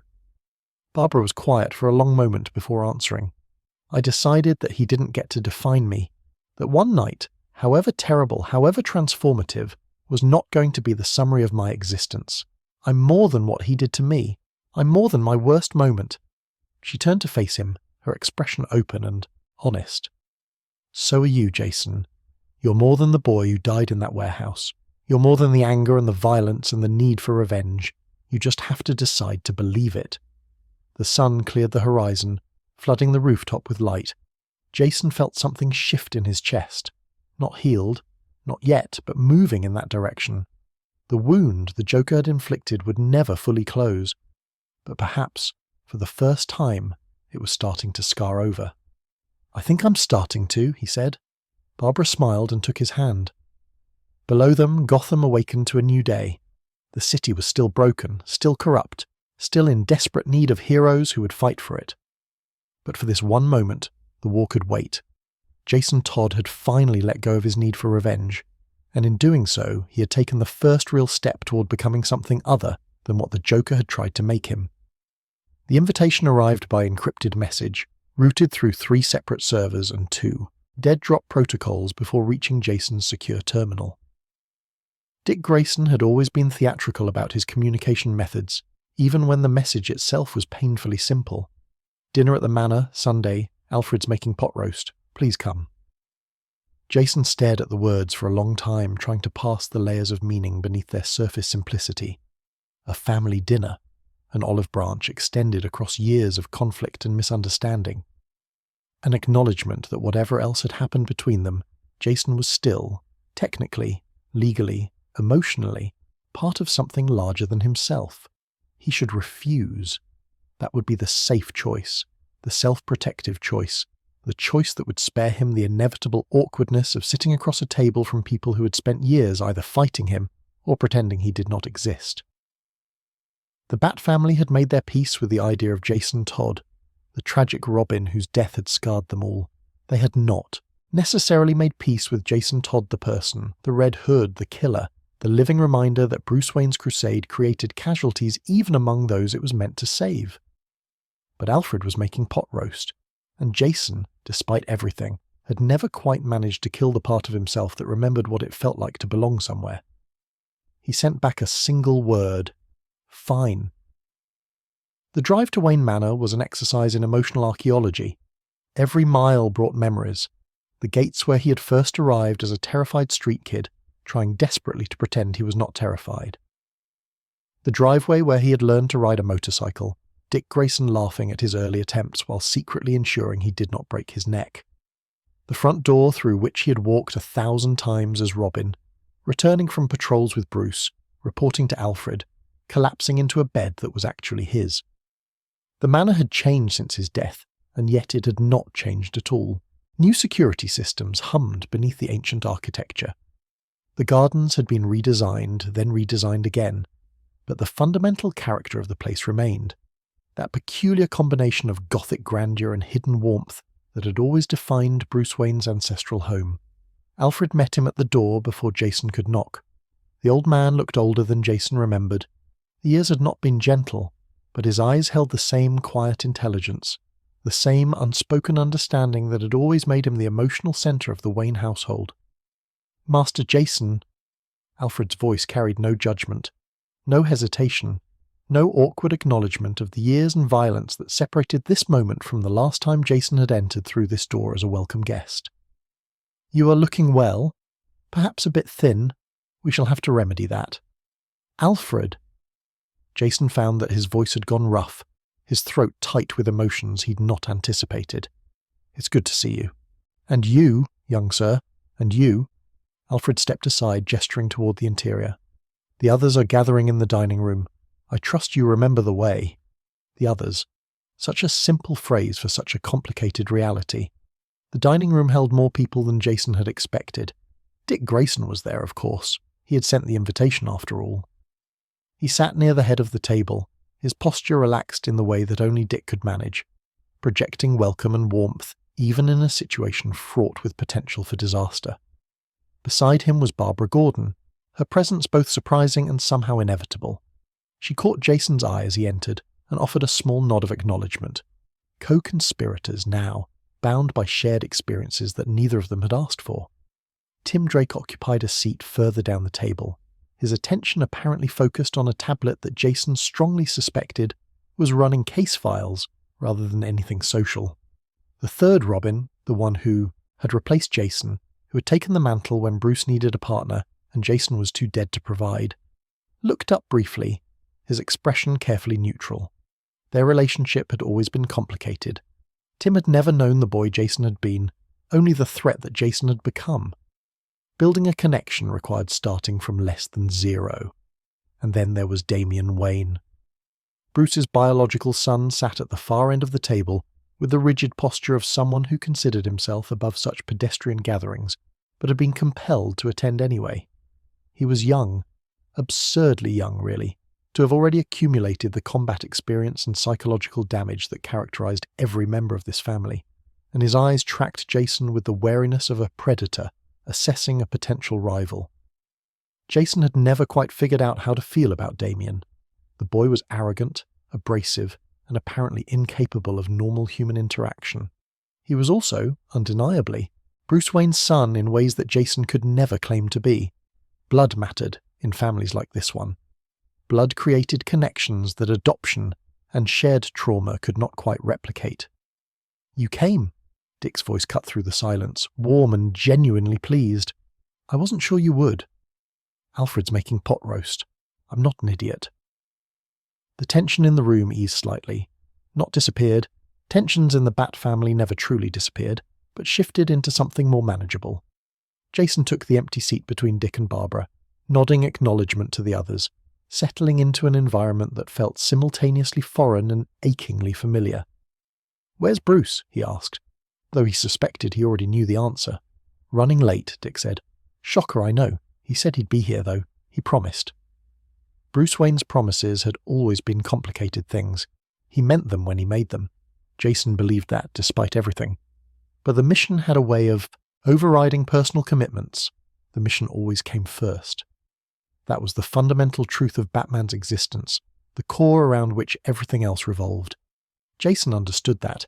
He had spent years resenting it, had built an entire philosophy of opposition around his fury at Bruce's priorities. But understanding had come eventually, along with something that might have been acceptance if Jason had been willing to call it that. Bruce Wayne loved his children. He just did not always know how to show it in ways they could recognize. Alfred served the meal with his customary efficiency, and conversation began to flow, hesitantly at first, then with increasing ease as the familiar rhythms of family interaction reasserted themselves. Dick carried most of the social weight, as Dick always did. He talked about cases in Bloodhaven, about the Justice League's recent activities, about anything and everything that might fill the silence without venturing into dangerous territory. Barbara contributed observations and gentle corrections, her analytical mind ensuring that Dick's enthusiasm did not lead him too far into exaggeration. Tim occasionally looked up from his tablet to offer dry commentary, his wit sharper than his social skills might suggest. Even Damien participated, albeit reluctantly. His contributions were mostly criticisms of Dick's tactical decisions, of Tim's research methodology, of the inadequacy of anyone who was not himself. But the mere fact that he was engaging at all represented progress of a sort. And Jason found himself relaxing despite his best intentions. This was what he had lost when he died. Not just his life, not just his role as Robin, but this. The easy camaraderie of people who knew each other's worst qualities and chose to share meals anyway. The Outlaws had given him something similar, and the Dark Trinity after them. But those connections had always carried the weight of shared mission. This was different. This was family, in all its messy, complicated, impossible glory. He had missed it more than he had allowed himself to admit. Bruce arrived as Alfred was clearing the main course, slipping into the dining room with an apology that everyone pretended to accept. He looked tired. Bruce always looked tired these days, the years of his crusade accumulating in the lines around his eyes and the grey at his temples.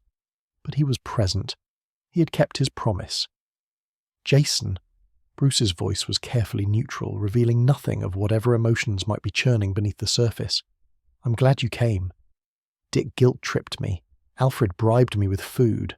I didn't have much choice. A ghost of a smile crossed Bruce's face. Whatever works. The dynamic shifted with Bruce's presence, becoming simultaneously more formal and more charged. This was the man at the centre of all their lives, the gravitational force around which the entire Bat family orbited. Every relationship in the room was defined, at least in part by its connection to Bruce Wayne, Dick the first son, the golden boy, the one who had escaped to build his own legend, Tim the chosen successor, the Robin who had sought the role rather than being recruited into it, Damien the blood heir, the biological connection that trumped all other claims, Barbara the ally, the partner, the woman who had survived the Joker's violence and emerged stronger, and Jason, the dead one, the angry one, the son who had come back wrong and never stopped reminding Bruce of his failures. They ate dessert, Alfred's apple pie, which Jason remembered being extraordinary, and which proved to still be extraordinary, and the conversation continued to flow around the invisible barriers that separated them. No one mentioned the Red Hood's recent activities. No one brought up the killings, the violence, the fundamental disagreement about methods that would never be fully resolved. These topics existed in a space outside the dinner table, acknowledged but not discussed, present but not permitted. It was a compromise, imperfect, uncomfortable, but functional. Jason found that he could live with functional. After dinner, Dick cornered him in the library under the pretense of examining a first edition that Alfred had recently acquired. "So," Dick said once they were alone, "how are you actually doing?" "Fine. Good. Busy." "That's not an answer. It's the answer you're getting." Dick sighed, running a hand through his hair, a gesture of frustration that Jason remembered from their brief overlap as Robins, from the period when Dick had tried to be a mentor and Jason had tried to reject everything he offered. "I'm not your enemy, Jason. I never was. Even when we were fighting, even when you were wearing that twisted Batman suit and I was trying to stop you, I never stopped thinking of you as my brother. We're not brothers, not really." Bullshit. The profanity was mild by Jason's standards, but startling from Dick, who cultivated an image of good-natured professionalism. "We're brothers in every way that matters. We were raised by the same man. We wore the same costume. We fight the same war, even if we don't always agree on tactics. Dick stepped closer, his expression earnest. "I know I wasn't there for you when you needed me. Before Ethiopia, during your time as Robin, I was too wrapped up in my own stuff to be the big brother you deserved. I've regretted that every day since I learned you were alive again. Dick, let me finish. I can't change the past. I can't undo my failures or Bruce's failures, or any of the things that happened to you. But I can try to do better now. I can try to be the family you should have had all along." Dick held out his hand, not for a handshake, but palm up, open, an offer without conditions. "Let me try, Jason, please." Jason looked at the offered hand. He thought about all the reasons to refuse, the years of isolation, the accumulated grievances, the fundamental differences in worldview that would never be fully resolved. He thought about the wall he had built around himself, the protection it offered, the loneliness it created. He took Dick's hand. "Fine," he said, "but if you get sappy, I'm leaving." Dick grinned, that brilliant, infectious smile that had made him beloved by everyone who knew him, and pulled Jason into a hug that was entirely too tight, and entirely too long, and entirely too welcome. "Deal," Dick said. "Welcome home, little brother." The reconciliation did not happen all at once. It could not. There was too much history, too much pain, too many moments when Jason's methods and the family's values came into direct conflict. But it happened gradually, in small steps and quiet gestures, in shared missions and awkward dinners, and the slow accumulation of trust. Tim eventually stopped regarding Jason with suspicion, replacing wariness with something closer to professional respect. They would never be close. Their personalities were too different, their experiences too disparate. But they could work together when circumstances required, could acknowledge each other's capabilities without unnecessary friction. Damien remained difficult, because Damien was difficult with everyone. But even he eventually accepted Jason's presence in the family orbit, grudgingly acknowledging that the Red Hood possessed skills worth respecting, if not methods worth emulating. Their relationship would always be competitive, shaped by the unspoken contest for Bruce's approval, but competition could coexist with connection. Barbara became something like a confidant, the only person in the family who truly understood what it meant to carry trauma inflicted by the Joker, who could speak to Jason about his experiences without the awkwardness that characterized everyone else's attempts. Their connection, forged in the crucible of the Three Jokers investigation, deepened into genuine friendship, and Bruce remained Bruce, distant when proximity became too painful, judgmental when Jason's choices crossed lines that Batman could not accept, but present in his own way.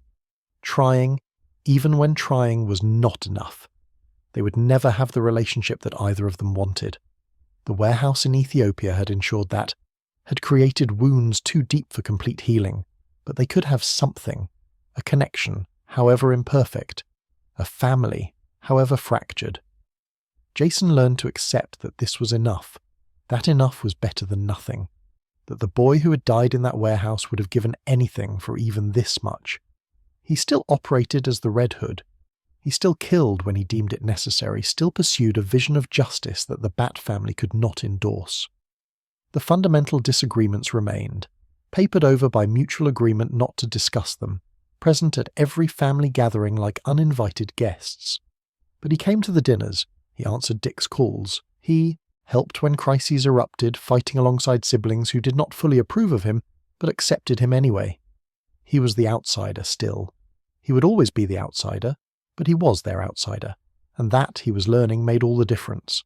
To understand Jason Todd, you must first understand what he was before he became anyone at all. Strip away the Red Hood helmet, strip away the Robin legacy, the resurrection, the years of violence and vengeance. Strip away even the name, Jason Todd, a label that carries so much weight now that it threatens to collapse under its own significance. What remains beneath all those layers is something simpler and more fundamental, a child who was never safe. The psychological architecture of the Red Hood was not constructed in the Lazarus Pit or the League of Assassins or the warehouses where he has spilled so much blood. It was built in a cramped apartment in Crime Alley, where a boy learned that the people who were supposed to protect him would always choose something else instead. His father chose crime over family. His mother chose heroin over her son. The lesson was clear, indelible, burned into Jason's developing psyche with the permanence of a brand. Love is conditional, Safety is temporary and everyone will eventually abandon you. This is the foundation upon which everything else was built. Every relationship Jason has formed, every choice he has made, every act of violence and every gesture of tenderness can be traced back to that fundamental understanding. The world is not safe. People cannot be trusted. The only person you can truly rely on is yourself. Except that Jason has never quite believed that last part, no matter how hard he has tried. The adoption by Bruce Wayne should have been salvation. In the mythological structure of Jason's life, the moment Batman plucked him from Crime Alley represents the classic rescue narrative, the hero descending into darkness to lift up the fallen to offer transformation and redemption. Jason was given everything that had been denied him: food, shelter, education, purpose. He was given a father figure who seemed genuinely invested in his well-being, a grandfather in Alfred who offered unconditional acceptance, a legacy to inherit in the form of the Robin mantle. But salvation came with conditions. Rescue was not free. Bruce Wayne did not simply adopt a son, he recruited a soldier. The distinction matters enormously, though it took Jason years to fully articulate why. From the moment he donned the Robin costume, his value in Bruce's eyes became inseparable from his usefulness to the mission. He was trained not for his own enrichment, but to serve Batman's crusade. His education emphasized skills relevant to crime fighting. His socialization revolved around the Bat family's work. Even his relationship with Bruce was mediated through the mission. Their bonding occurred during patrols, their conversations centered on cases, their connection, strengthened or weakened based on Jason's performance as Robin. This created a psychological bind that Jason could not escape. If his worth derived from his usefulness, then failure became existential threat. Every mistake risked abandonment. Every success merely maintained the baseline of acceptable performance. He could never be good enough to feel secure, because security was not what the relationship offered. It offered purpose, partnership, belonging, but only so long as he continued to serve. The epitaph Bruce chose for his grave, "A good soldier," was not a tribute, it was a diagnosis. Even in death, Jason was defined by his function rather than his humanity. Death changes everything. Death changes nothing.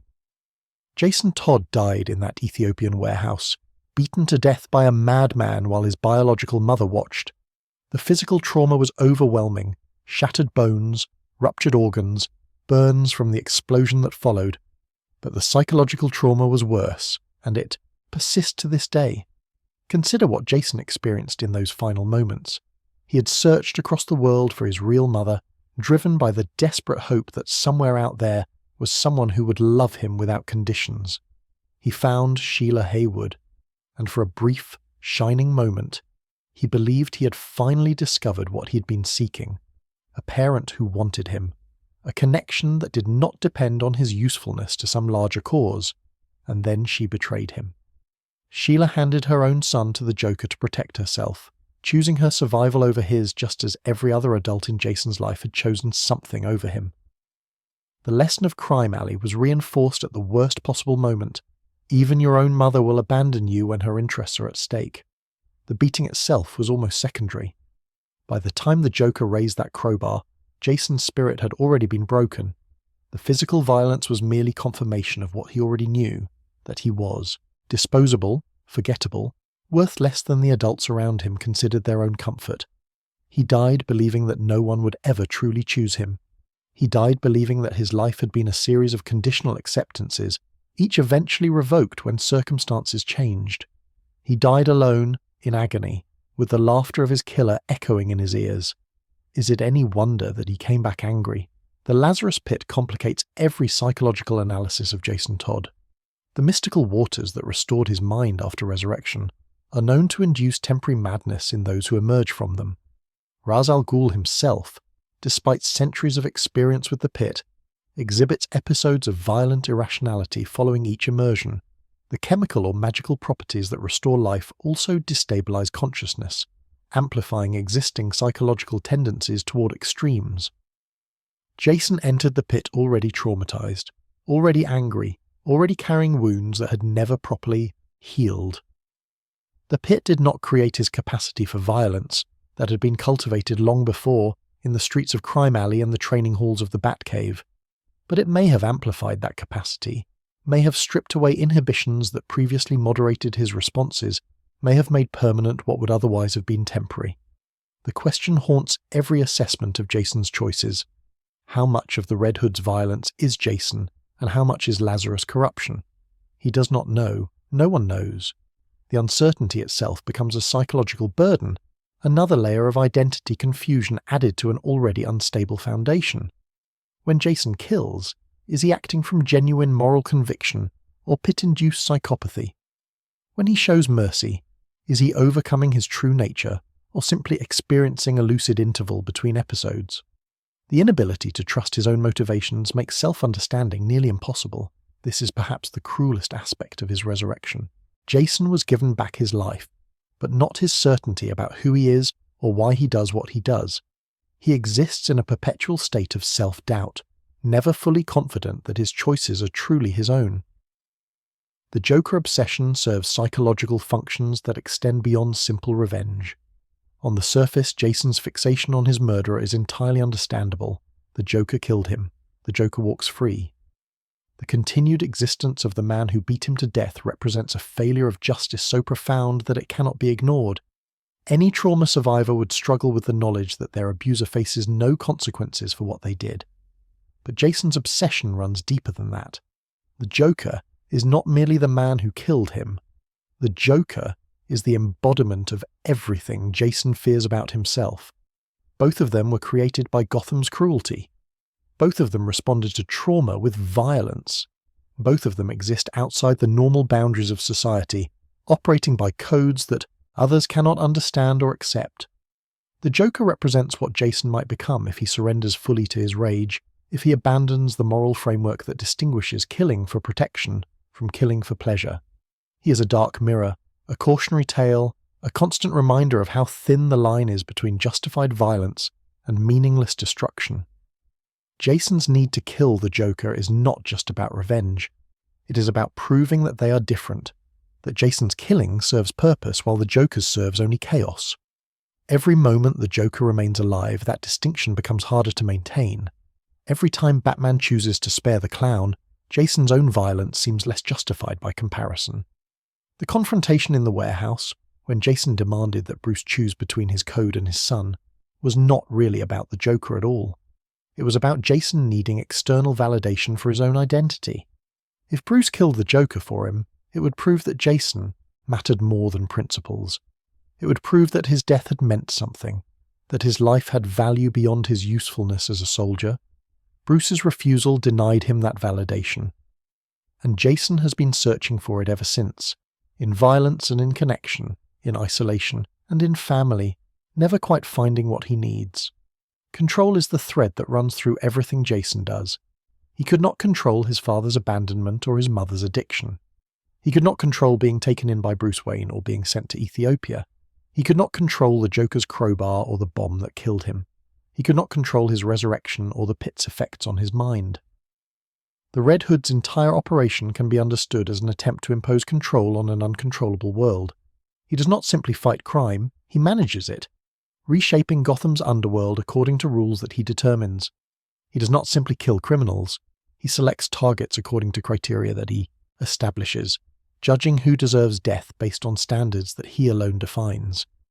Every aspect of his methodology reflects the need to be the one making choices, rather than having choices made for him. This extends to his relationships as well.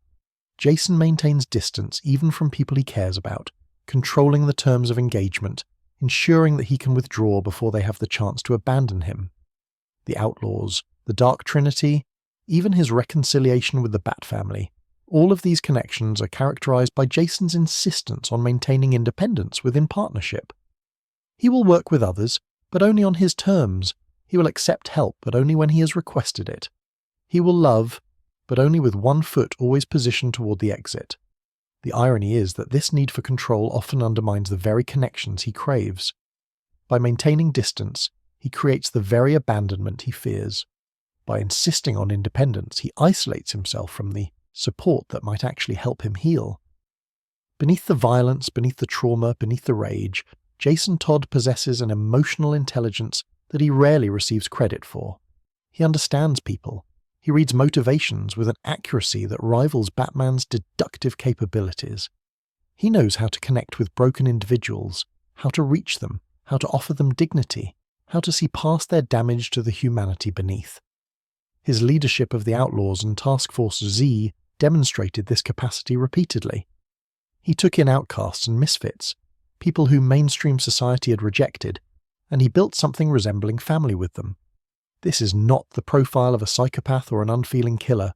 This is the profile of someone whose empathy runs so deep that he must armor himself against it, who cares so intensely that he has learned to present a facade of indifference as protection. Jason protects children with a ferocity that borders on obsessive. He cannot encounter a young person in danger without intervening, cannot walk past abuse without acting, cannot allow the powerful to prey on the weak without response. This is not coincidence. He is protecting the child he was, the boy who had no one to defend him, who survived through luck and stubbornness rather than the intervention of any caring adult.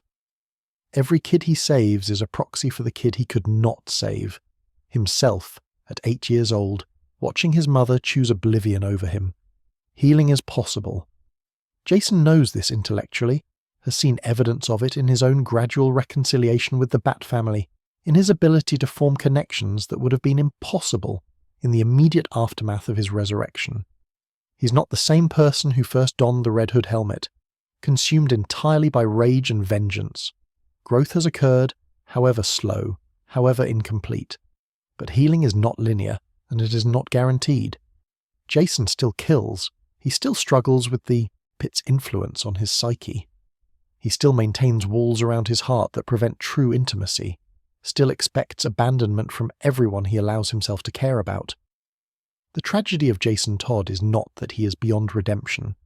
It is that redemption is possible but difficult, available but not assured. He stands at the crossroads of what he has been and what he might become, and every day requires new choices about which direction to walk. He is perhaps the most human member of the Bat family, not despite his flaws, but because of them. Bruce Wayne has transformed himself into a symbol, something beyond ordinary human limitation. Dick Grayson performs optimism with such consistency that it sometimes seems performative. Tim Drake intellectualizes his emotions until they become abstract problems to be solved. Jason just feels, messily, intensely, often destructively, but genuinely. His rage is real. His love is real. His pain is real in ways that the others often seem to have transcended or suppressed. That humanity is his greatest vulnerability and his greatest strength. It is what makes him dangerous and what makes him capable of connection. It is the wound that will not heal and the source of everything that might eventually save him. Jason Todd is broken. He has always been broken. But broken things, as someone once told him, can be reforged. And sometimes the strongest steel comes from the hottest fire. The question that defines Jason Todd's existence is deceptively simple. What if Batman is wrong? Not wrong about the existence of evil, or the need to fight it, or the importance of protecting the innocent from those who would prey upon them. On these points, Jason and Bruce agree absolutely. The streets of Gotham are genuinely dangerous. The criminals who operate there are genuinely monstrous. The mission, in its broadest strokes, is genuinely necessary. The disagreement is about methodology, about limits, about what happens when the conventional approach fails again and again at a cost measured in human lives. Batman does not kill. This is the foundational principle of his crusade, the line he will not cross regardless of circumstance or provocation.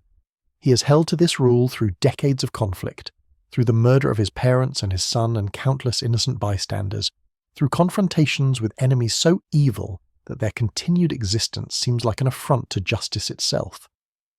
The Joker has killed thousands, tens of thousands perhaps, when you account for his various schemes involving poison gas and explosives and weaponized laughter. And Batman has captured him dozens of times, delivered him to Arkham Asylum dozens of times, watched him escape dozens of times to kill again. The pattern repeats endlessly.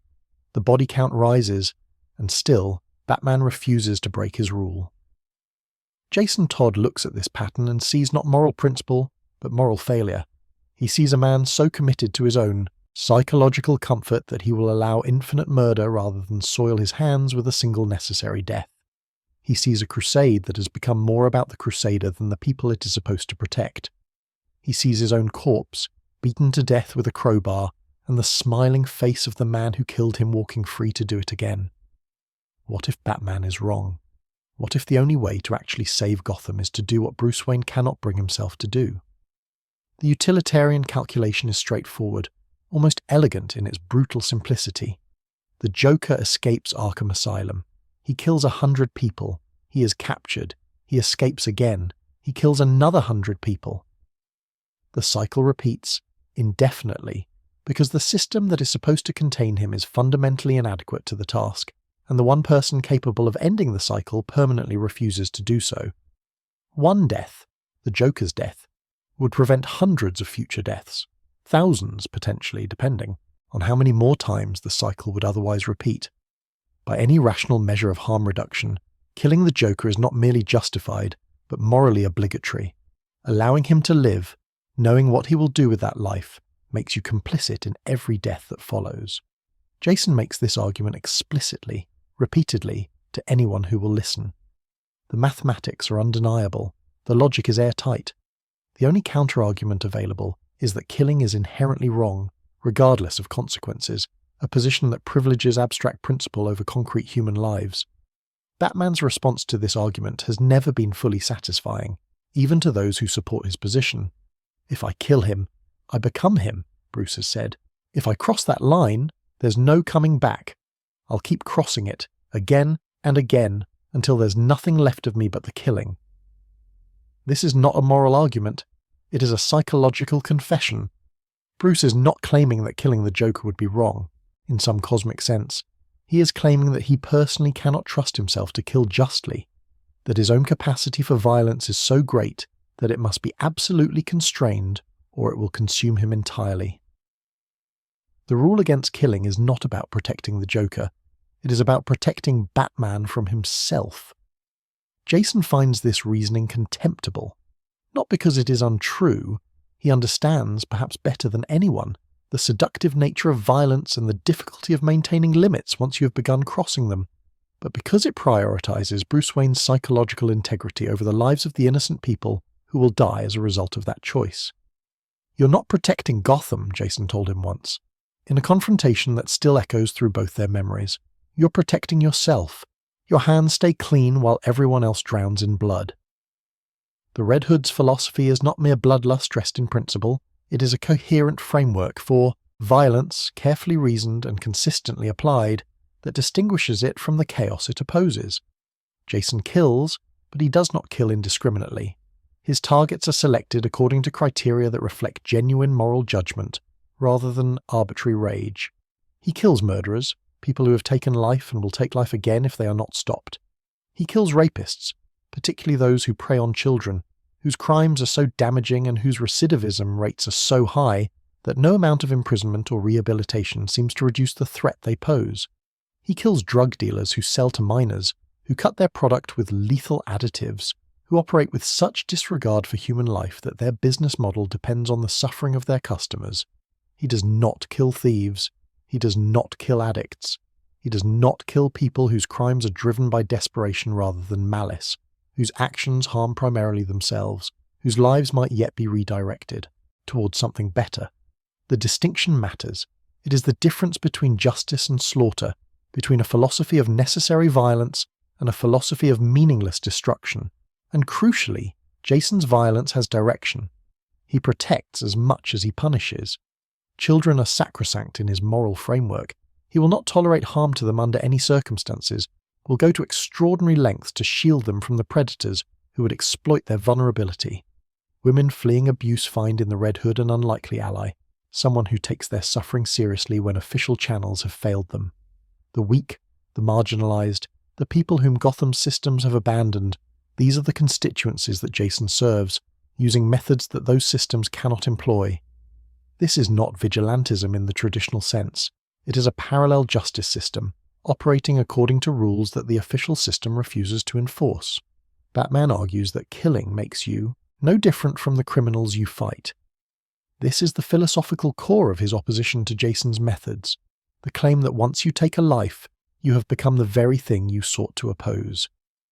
Jason finds this argument facile, an evasion masquerading as principle. Intention matters, he has said countless times in countless arguments. Killing to protect is not the same as killing to profit. Killing to save innocent lives is not the same as killing to demonstrate power. The act is the same, taking a life, but the context transforms its moral meaning entirely. Consider a police officer who shoots a gunman in the process of executing hostages. By Batman's logic, that officer has become no different from the gunman. Both have killed, both have used violence, both have ended a human life. But no reasonable person would accept this equivalence. The officer's violence was defensive, directed at preventing greater violence, taken as a last resort when other options had failed. The gunman's violence was offensive, directed at maximizing harm, taken by choice rather than necessity. The Red Hood's killings are analogous to the officer's, not the gunman's. They are defensive rather than offensive, preventive rather than punitive, targeted at those whose continued existence poses clear and ongoing threats to innocent life. The moral calculus is not complicated. It only seems complicated because Batman's rule has been elevated to the status of unquestionable principle, beyond examination or critique. The real-world resonances of this debate are impossible to ignore. Societies have grappled with questions of justified killing since the beginning of recorded history. Capital punishment, self-defense, just war theory, the ethics of tyrannicide. These are not new problems, and humanity has developed extensive philosophical frameworks for thinking about them. The question of when, if ever, it is morally permissible to take a life is among the most fundamental in ethics. What makes the Batman-Red Hood debate compelling is that it stages this ancient argument in contemporary terms, through characters whose choices have concrete consequences in a world that, while fictional, mirrors our own in essential ways. Batman represents the absolutist position, that killing is never justified, that the preservation of human life must be maintained as an inviolable principle, regardless of what adherence to that principle might cost. This is a coherent moral stance defended by serious philosophers throughout history. It offers clarity in a murky world, drawing a bright line that cannot be crossed, providing a foundation for moral reasoning that does not depend on case-by-case calculation. But absolutism has costs.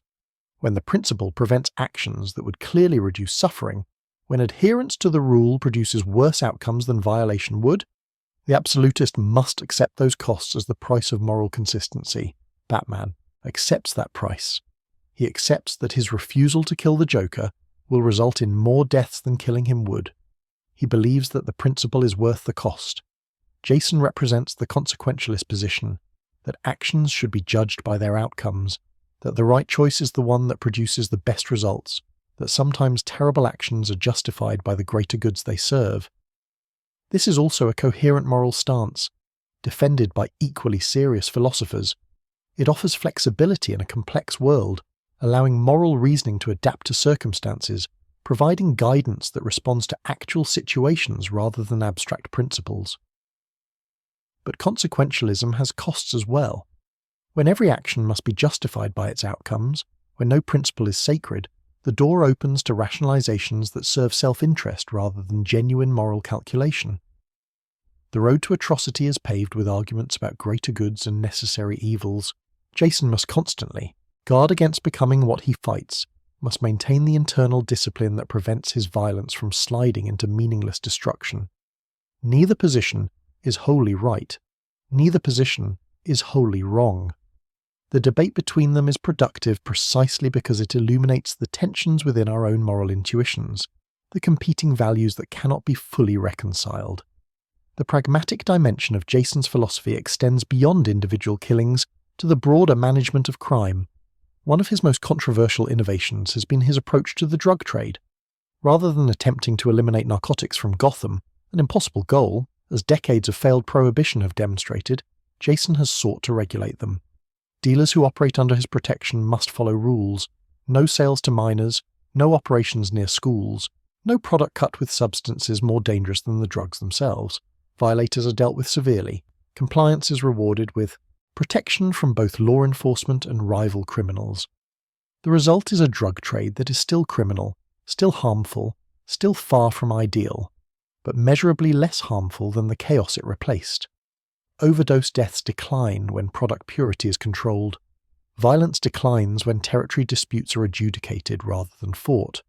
The social costs of addiction remain, but the additional costs imposed by unregulated criminal enterprise are reduced. Batman finds this approach morally intolerable. By managing the drug trade rather than fighting it, Jason becomes complicit in the harm that drugs cause.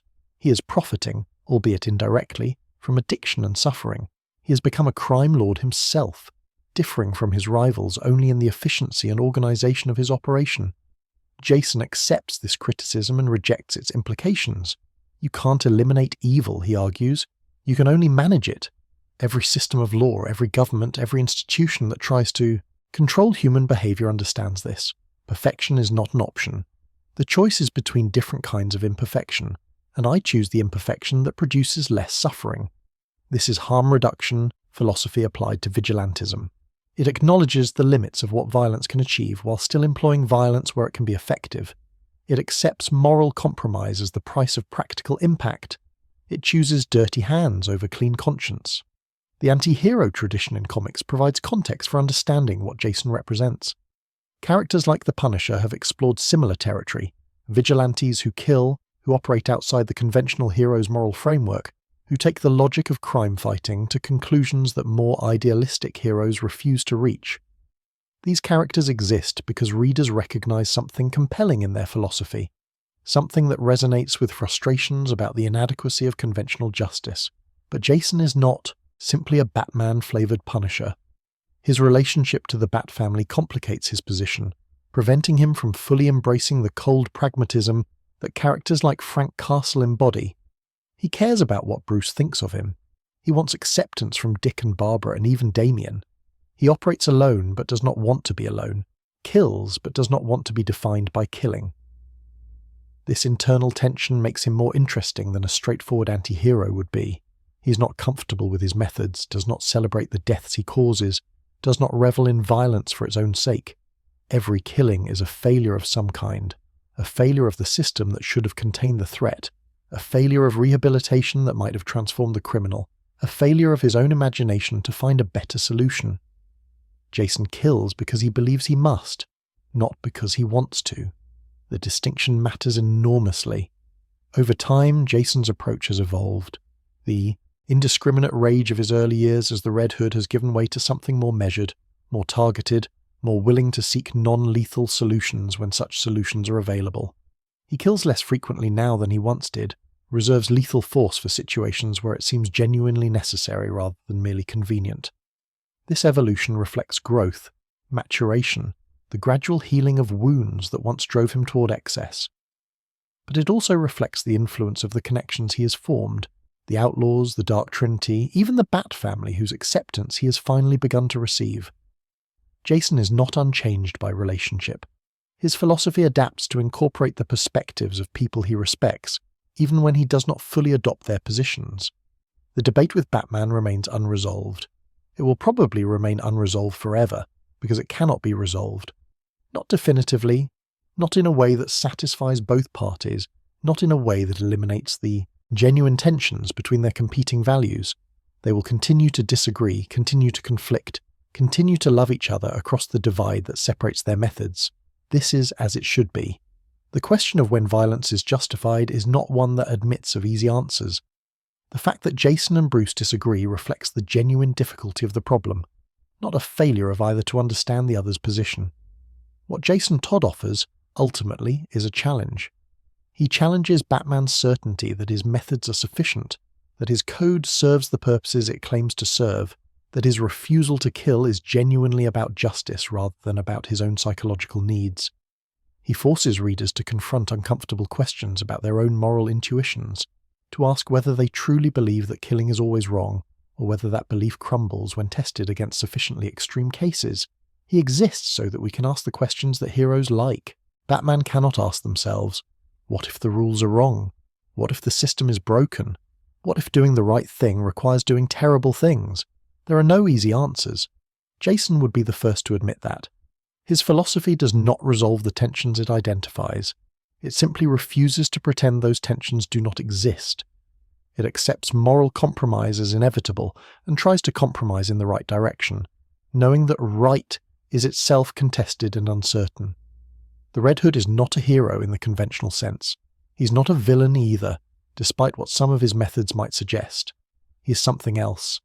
A question mark, a provocation, a permanent challenge to the assumptions that underlie the very concept of heroism.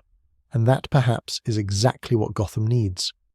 Not another symbol of impossible purity, but a reminder that justice is difficult, that good people can disagree about how to achieve it, that the fight against evil requires constant examination of our own methods and motives. Jason Todd is that reminder. Flawed, violent, uncertain, but necessary. The debate continues, as it should.